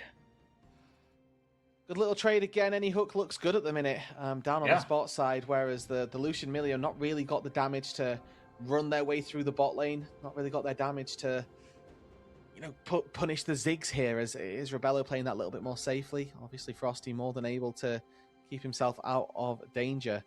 Worth mentioning as well, so far we've seen 2 spears from Curse. We are 0-4-2 on those spears at the minute, which obviously pretty bad trend as a Super Mega Fire Kick does land onto the Nautilus on his way out. But a nice satchel disengages Ayu. And again, it just feels like the spot lane is red, neutralizing Lucian Milio, -1, as they're doing a pretty good job at making sure that this bot lane, which is typically built to stomp, is doing anything but that. Yeah, and you'll get you'll get good marks for that, right? For slowing down that lane, as the anti-heal has already come through for FNB, rushing that Bramble Vest. Fair enough, into the Renekton and the Milio eventually. It has to be said, but yeah, nothing doing really too much here in the top lane as the objective's starting to come up here. And again, we talked about those contests and can you use the poke to your advantage with the Nidalee, with the Ziggs. And then Kaze damage over the top, right? The team fight is really good, to be fair, in the late game, right? But in the late game, a Nidalee is also a Nidalee, so you got to make sure that snowball gets rolling early. Jojo throws down the cozy campfire, gets a little bit of extra oomph on the shots from Tuts. A lot of pings coming down here. Red, get the pushback very briefly here as Jojo leaves Ayu pinned under his tower. TP's up here for Gigo and FNB should they want to join the party. But still, nobody willing to pull the trigger here, Roodood. Yeah, I think bot side, the control for Rebello is concerning Tatu a little bit. It doesn't feel confident to take that neutral objective. On the flip side, Tuts just slightly getting the better end of Kaze there does make it so it's a little bit difficult for them to start this dragon as he's constantly having his mid laner B pushed in. That alternator doing a lot of work where the Tristana has that cull, is looking to wait, to sit, to scale, but now it's Red that have started the dragon. It's Tatu who's booking it through mid lane to get here in time, and it may well just be that this falls, but the fight afterwards looks worse. Death charge goes out, between worlds popped, stuck there is Frosty, he will go down. First blood over to Tatu on the Sejuani. Glacial Prison to help lock that up. Mega Fire Kick goes out, Jojo flashing in to help lock up the rest of the kills. Mega Inferno Bomb goes out and does absolutely nothing. A dragon for 2 kills, not an ideal trade. I don't mind this here for Red. The fact that they find that dragon does give them a leg up in that neutral objective's foothold, but obviously they're going to need to find more and more of those, and they're going to need to work their way through these Drakes later on, and that's going to become more difficult when they find themselves this far behind. Gigo, though, now on a flank. Frosty actually missing that hook might mean he's not able to help out his mid laner here, as he's going to try and hit this turret. Like I said, that might be the end of the fight for Frosty, but unless they try collapse here onto Kaze, he might get summoned. I thought Gigo was just going to walk away. What the? Okay, and there's the... Yeah, okay. Okay. Sure. Amazing. Gigo's a top laner, guys, not a jungler. Let's remember that. That's what we've got to look at here in this situation, as FMB's able to take the time to find a quick plate, able to work his way through a full wave on that top side. Might have to TP his way back in, but not going to be the end of the world, as Tatu finds himself a full Heartsteel already. So he's very, very strong, where on the flip side, Curse hasn't quite yet finished off that first item. He's going to be looking to try and get through the HP of a Sejuani, but definitely going to struggle. Yes. Yeah, that's another thing, right? I mean, until Kaze gets online, it's tough to chew through the tanks reliably. I mean, Rebello eventually, Ziggs can do a lot of damage, obviously, but you still got to hit all your stuff. You got to make sure that they're walking through the Hexplosive Minefield. You probably got to hit the ultimate and get the burn going if you get a Leandry's or a Blackfire or something. Kaze, you need a little bit of damage here, but turret plating popped a little bit for Furia.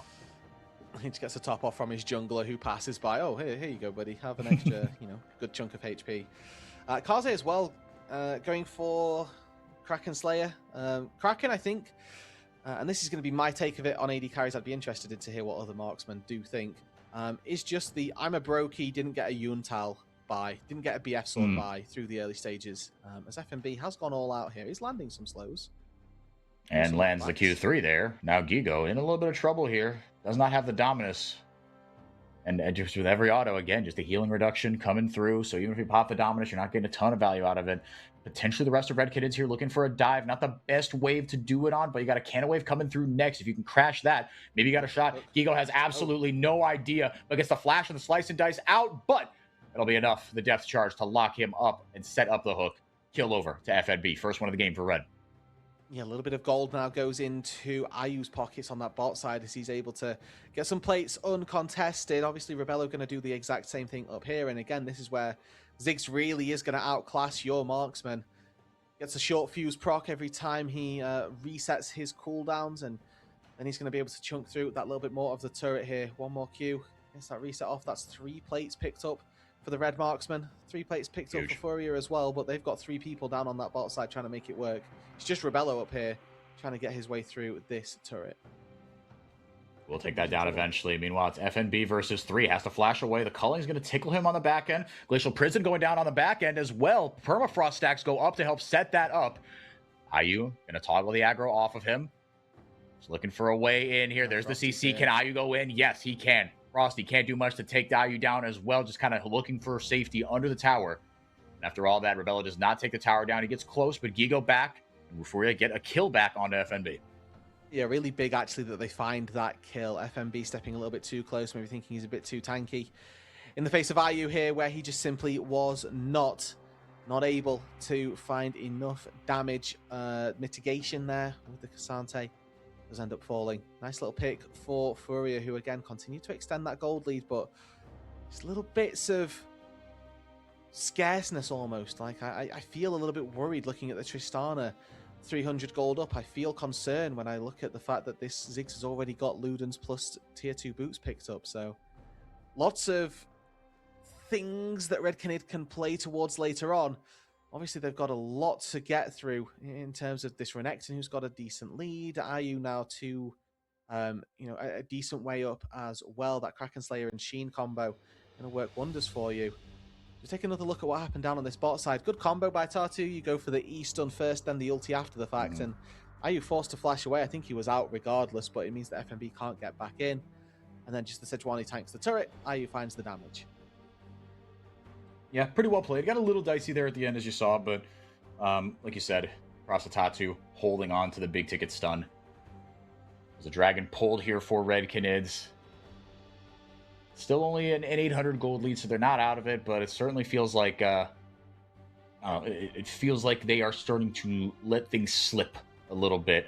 Tatu goes over the wall, gets the stun off, but the dragon taken by Curzon. He gets the heck out of dodge, gets the heal back. The CC isn't enough just yet, but if Tatu can get more permafrost stacks onto him, maybe, but it will not be enough. Gets the campfire down to keep him up. Rebello just throwing out some damage. You got to be careful a little bit here. The Red, they got themselves 2 dragons here, Roodood. So I mean, they are building towards something. Yeah, and that's great, honestly. Like they're again going to be, and if it's an Ocean Soul as well, the fact that they get to deny that is going to be really important, right? This is a poke composition. They want to be able to sit and stand on those structures, stand at those turrets to spend a lot of time there. Equally, if they're playing poke and they lose an Ocean Soul, all of that poke starts to slowly mean less and less as the Ocean Soul is beginning to heal people back on up. So those 2 dragons early on. Incredibly important now that they find the 2nd, 3rd, and 4th rather for Red Canids. The role quests are done. First tower of the game will go over to Furia. So with every punch, there is a counter punch that the Panthers are getting. Now not look very much in this one. Waiting for the VMix bug to go away. Not bug, not like a issue, but the little thing on the bottom. I can't see. I use stats. But Nothing is the bane of my existence. I'm 102. sure there's a way There I we can go. manage that. I don't know how to do it. I am not talented enough. Yeah. Ravella's going to walk up here, satchel out this turret, make sure that falls with a pretty quick response. And I mean, looking around to the map, you can just walk mid and W that as well. So when that comes up off cooldown, you don't even have to walk out of Fog of War to do it. Try and find yourself in that mid brush, and it should be quite easy to take that turret for yourself as well. And if I'm Rebella right now, like the dopamine that you get from just walking up and pressing W on that turret is far too it's within threshold. Please, walk up and surprise everyone. There's your turret. Hold on, he's gonna do it. He's gonna do it. He's gonna do it. He's gonna do it. Surely. No. Oh well, that's very sad. Yeah, and I think you can see that everybody wanted him to get it, but obviously not going to overforce that. But to start trying to break open this map, that mid lane tier 1 obviously so crucial. Dragon up in 2 minutes and 40 seconds. Herald started up, but abandoned pretty quickly here by the side of Furia. We'll see who is able to grab that one. Kaze, I mean, look, you talk about like the laning that this champion can do, the wave clear on top of that, right? Sending an explosive charge in, getting some AoE damage. Obviously, the tower taking ability, curse, trying to get on the board here. 0-0-0 for the Red Canids jungler. Not what you want to see from the Nidalee, but 2 dragons secured, and he had at least something to do with that. So, not like he hasn't done his job. He's hit a couple spears. It's been all right for him. But I still worry in the late game, will the Ziggs and Tristana be enough to kind of outweigh the fact that this Nidalee is just going to fall off a cliff? Depends how much positioning Kaze's got here as they're going bot lane. Does land the explosive charge onto the head of Gigo. Curse trying to get over the wall in a hurry. Still vision down. Yep. If nothing else, you've warded Gigo off. Oh, there you go. Right. Flash? And maybe. Okay, does he have enough? There's no way. Almost took Gigo out. Maybe that would have been enough, but maybe not. Kaze will take this tower down. Bunk. After just a couple more autos. Herald taken, I should say, on the top side. Meanwhile, Kaze getting some done on the bottom side. Yeah, pretty evenly matched this game, Roodood. Not a lot of action. I would say typical of a game 4. Game 5 is, funnily enough, where you see the slaughters one way or another. Yeah. But yeah, game 4, I think Red trying to stall the momentum of Furia as they took game 3 pretty handily. Games 1 and 2, not like one-sided affairs, but Red pretty handily winning those as well. I mean, let's not forget game 2 where Furia were like 5k gold to the good, and we were saying the FNB situation. True. He was on an island out there, but unfortunately, Tatu Jace didn't quite have the showing that it needed to. It was good. It was ahead for a long time, but it didn't carry, and ultimately it did end up costing them the game there. Game number 3 though, put on Toscana. Game number 4 put on the Sejuani. Feels like that's a recipe for success here for Furia. Oh, finally, there we go. You could have done that so long ago and got yourself this extra gold before you based, but it is what it is. Tatu now hoping to try and clear out some of these wards, but with Frosty and Curse sniffing around nearby, not going to be possible. Yeah, certainly tougher, if nothing else. If well and truly hit the mid-game lull. Everyone trying to get onto that last spike, fight for that next dragon. Start the Ocean the Ocean Dragon stacking, I should say. You kind of brought it up, Roodood. Furia, if they can get those dragons rolling, I mean, into this poke composition, it's just going to really, really nullify and make it so much more difficult to play out. Furia look like they've got the inside track here. TP comes in. Cullen going to soften up the front line by a little, and I do mean a little. More or less did nothing. Kaze TPing in. He's going to shove that wave down. Dragon started up here by Furia. Gigo on a flank here, going to get jumped on immediately, has to hop over the wall, which does give an opportunity now for Furia to just take the Drake. Yep, so they grab that one, first one of the game before them. Do they want to pull the trigger and go back in? If anything, it feels like Red has the onus here. Furia just kind of managing, making sure they don't dump in anything stupid. See if they can get something on the outset. Frosty going to get caught between the two worlds, and Tut's going to go in for the kill on the back end. FNB going all out, trying to get something on the back end on his side, but Kaze and Curse will just pop right out of the pit. FNB might be worse for it here, though. Should be able to get out. Yeah, know, I miss. think they want more still here, Red. Rebello's low on mana. Curse has been honestly pretty, not necessarily hit or miss, rather just miss with these spears as Man, Kaze has to flash to get out as well. the fact that Kaze lived that, man, I thought he was dead to rights. He'd have got a reset if Tartu stuck around for an extra auto, and he's currently sat on a pink ward, which he finally realizes and stops anything from happening. But this is again very even overall. I think Red mainly just be kicking themselves that they didn't put more of an onus on taking that dragon down. Gigo sacrifices his life so that the team can take down that neutral objective. Took the eye of Furia for a long while, and that was, or the eye of Red rather, for a long while, and that's a pretty big thing. As you can see, Curse just hopping around on Nidalee, not actually doing anything. Second spear goes wide. Hops into the pit a little bit later on to try and make something happen. Third spear wide. Kaze instead does a lot of work. Fourth spear from Curse. Oh, look at that one. We've caught another whole lot of nothing. Go for a fifth. Oh, and the whole time the rest of this fight's happening, I feel bad for ragging on him, but you're playing Nidalee. You kind of need these to land. By the time you hit one, the fight's over. So yeah, and you sent it into the back of a Sejuani. So congrats. Okay. Sorry to interrupt once again. Curse has given up. He knows he's not hitting these spears. That's an Echoes of Hellier. He's playing support Nidalee from now on. It is support Nidalee time. It is. Oh no, you hate to see it. Oh well. I mean, look, it happens to the best of us, I suppose. Look, self-awareness, I think, is the most underrated trait in any human being. So, good on him, I suppose. And if you're not going to stack up those Ocean Dragons, like if you want to play an Echoes of Hellier champion, let's just pick Soraka and let our jungler play a jungler instead. Yeah, no, look, yeah, I maintain that Nidalee was a question mark pick, ping pick, but like still only 1,000 gold lead if that for Furia. Still, I think Red still do outscale in the late game. You got Tristana Ziggs. You're going to rip through turrets. You can get a good fight.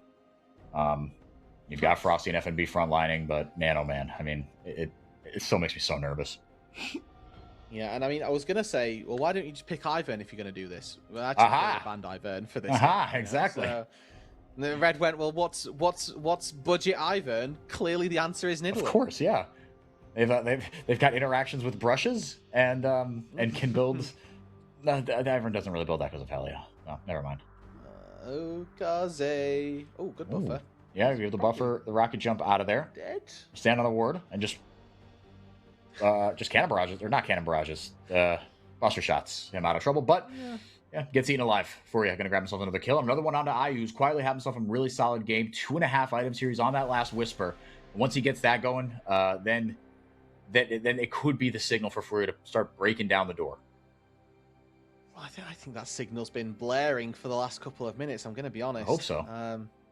Yeah, me too. Again, you're looking for your Nidalee to be able to do a little bit more on this red side. Hasn't quite had the impact that it needed, and yet 4x4, I still very easily foresee a game where pressing E on my marksman will be enough as this Nidalee champion to come out on top. Rebello's still quite strong on this Ziggs, despite the fact that he is down in gold. Obviously, mage items, you don't have that. You don't have that many sort of 12 or 2,600 gold, like a Zeal item, for example, that you can sort of dip into to get a cheaper item. You are largely gated by 3,000 plus gold items, which can put you a little bit behind the curve. As it happens at the minute, he's ahead in experience, but down in gold. So not feeling too worse for where as he goes back to base, picks up that NLR, which at this point, Zhonya's or Deathcapper is probably two options. Yeah, I feel like it's going to be Deathcap. Maybe should be Deathcap. I feel like you should have enough peel. I don't know. The Zhonya's feels a little... Like you need that overwhelming magic damage, especially because your Nidalee has famously built Echoes of Hellier. So...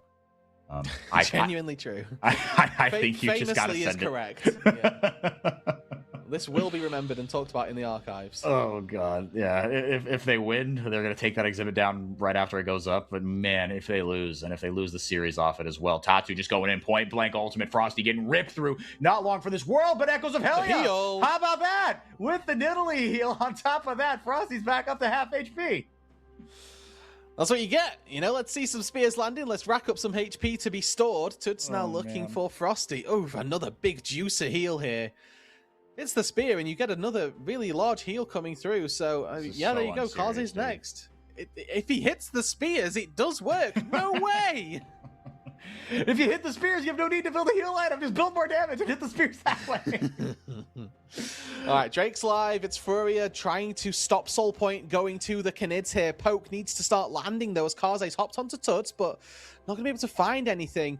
5k HP before the dragon resets, and Furia eyes on the prize as Ayu now stepping forward, dashes back. FNB looking for a way in, front line, and Gigo's on a flank. I think they know he's there, but either way, he's going to walk over a ping. Should he go over unless he just slices and dices over the wall? Tuts trying to get back in. The hook almost lands there onto Ayu, but he's got the Cody's Campfire to keep him up. Tuts goes invisible, pops in between two worlds, gets into the back line immediately, bounces right back, and now he's caught himself between a rock and a hard place. Dragon is taken there by Furia. Tatu able to swipe that up.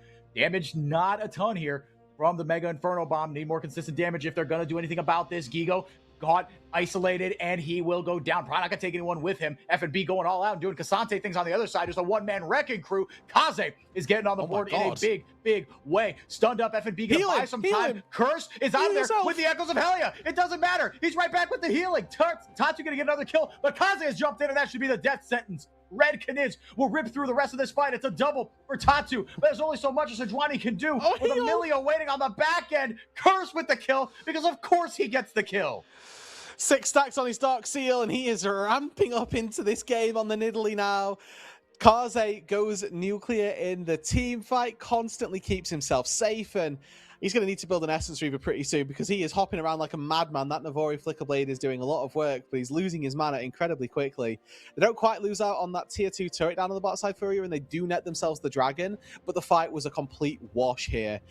Finally, we got to see a little bit of Poke landing. Tuts had an ultimate Aurora moment here where he thinks, okay, I've got to hop out of danger, and instead puts himself right back into it as his in-between world sends him into the face of 4 people.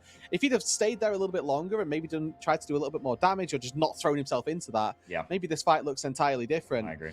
But FNB here, you called it out perfectly during the fight. He just raid bosses forward, right? He flashes over this wall and just decides, I'm going to go in. Team, you can follow me if you like. I pray, hope that you do. And that's exactly what happens. How does he actually die here? Does he just walk forward? Yeah, okay, he gets caught by Sedge W. And after the fact, surprised that Karze doesn't go for Jojo as well, but I feel like he knows that if I jump out of that situation, my team are going to get absolutely slaughtered. Yeah, so played it all right here, and now the ball is in Red's court. They're up 1,000 gold. They surrendered 2 dragons. Okay, but hey, you ate your vegetables in the early game. Curse was an actual jungler in the early game. That's unfair. He's been having a good game, all things considered. Well, has he? I don't know, but they're winning. So, and he got the 2 early objectives, so like he can't be too hard on the guy. TP from Tuts. But now Red look like they're going to get collapsed on here. Rebello able to get over the wall there. Oh my god, how did he find that? Holy moly. Gigo taking so much damage. Cozy Campfire goes out, calling on the back end. FNB going to go forward again. He's still got the all out. He can do another Cassante moment here. Frosty laying down more crowd control with the hook. The bombs are landing, and Curse is healing everybody. And the spear lands! The Curse redemption arc is so unconventional, is deeply unserious, but here it is, and Red are going to get a Baron off it. And this is what you need from your Nidalee. These downtown spears start landing, and you're going to do the damage. Karze with 3 completed items. He's got the attack speed from the Nidalee in his back pocket, and there's raining down poke from Rebello, poke from the Nidalee. And you can see the power of this composition coming to fruition, just as we theorized in the draft 4x4. Yeah, exactly the 2 parts of this composition work in tandem with one another.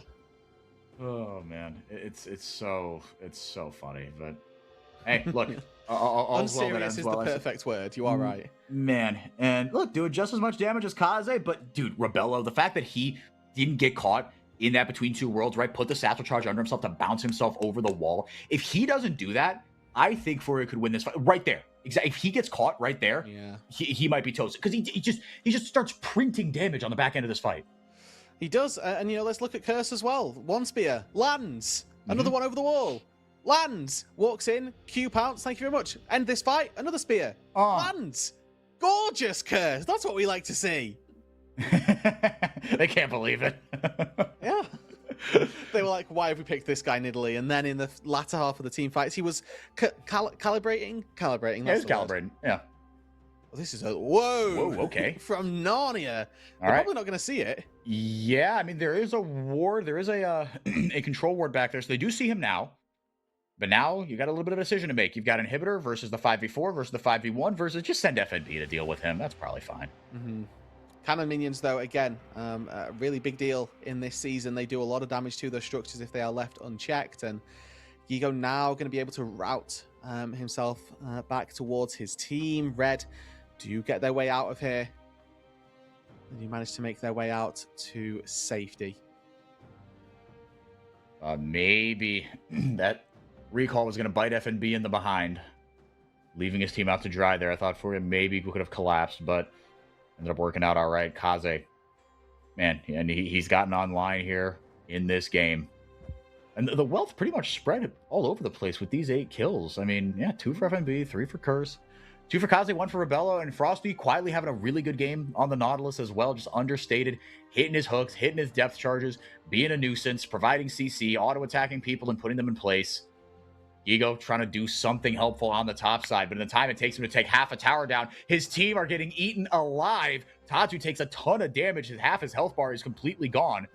With only the depth charge expended here, Red still have more tools in the toolbox, looking for a potential game winner here. Trying to take the towers down, if nothing else. A lot of damage coming down here from Tuts. Tatu pops the Glacial Prison. No follow-up there, unfortunately. In with the Arctic Assault. In the back end, the Super Mega Inferno Bomb doesn't find anything, but the tower goes down. One turret down. Obviously, they respawn, so if Red don't end here, likelihood is that it's going to come through. If they can clear that bot wave, Super Minions plus Byron going to be able to do a large amount of work as well. Remember, Defender's advantage. Furia, they get to go back to base. They get to heal up. Red, they're here on Nidalee healing alone. Oh, man, Gigo just gets demolished. Made a purse out of the croc, and this looks like it's going to be the rest of it. FNB is absolutely monstrous, but Kaze is free firing, and that, at the end of the day, is what matters. It keeps yourself alive with a rocket jump into the back, and 3-1 is the final. Red take it. They are moving on to take on Loud in the finals. Yeah, and tomorrow's matchup, again, it's a tale for the ages. Red versus Loud in the top end game.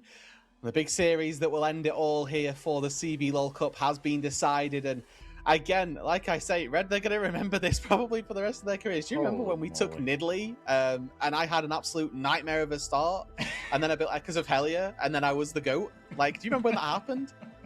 They're going to be like, yeah, Lamau, that was crazy. Because they can just laugh about it now because they won. Yeah. Kind of handily. It's not a, again, correlation causation. It's a funny thing. After he built the Echoes of Helia, he turned into Canyon. He was hitting everything. He was awesome. He really, really was. I mean, one of the small things that I want to point out there as well, Trajan and I have had a long-standing acknowledgement of Frosty's mood post-series. Okay. Post-games. I like the subplot. Because after a weekend, where they lost that game, that they should have definitely won, he was furious. Big sad. Yeah. He was not in a good mood.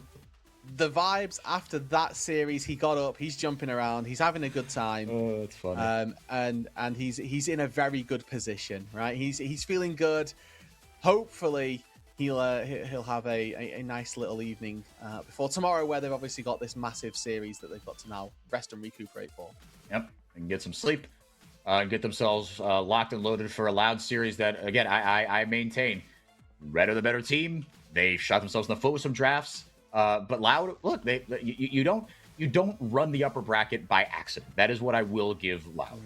You could argue they had a bit of an easy road. Cade combusting, Los not a real first seed, and then Red, but Red with some bad drafts, right? So you could, if you want to be disingenuous, and I guess I kind of want to be disingenuous. You could throw an asterisk across all 3 of those wins for Red, but now for Loud. But now Red have a chance to right some wrongs here tomorrow, and you and Trajan are going to be on that call, right? Yeah, that's right. Trajan and I are from same time, same place. We start as we did just today, so yeah, same thing. Hopefully, all good things will come to us. We've got the Brit squad on in terms of making the cast happen, and maybe some Europeans on the production side of things as well. Shout out to Rose, by the way, who behind the scenes today has been working wonderfully, adding their insight quite nicely into the games as well. Even threatened to come on the call and cast when me and 4x4 were having difficulties with various arrangements. Yes, and I think that's the less said about that, the better. That's as good a place as any to end it. So that's gonna do it for me for the split. We'll probably have our wrap up tier listy big podcast at sometime in the next couple weeks. I don't know if we'll do one finals preview and then a tier list. But either way, you can look out for that on the YouTube channel and the Twitch as well, or the YouTube channel and the Spotify. Twitch, we're going to find it same time, same place. Again, it'll be Roodood and Trajan tomorrow to take you through the finals. Big shout out to Rose. Thank you to them for producing. And for Roodood, I've been 4x4. That's all for us. We'll see you back here tomorrow. Should be a slapper of a final. We'll see you there.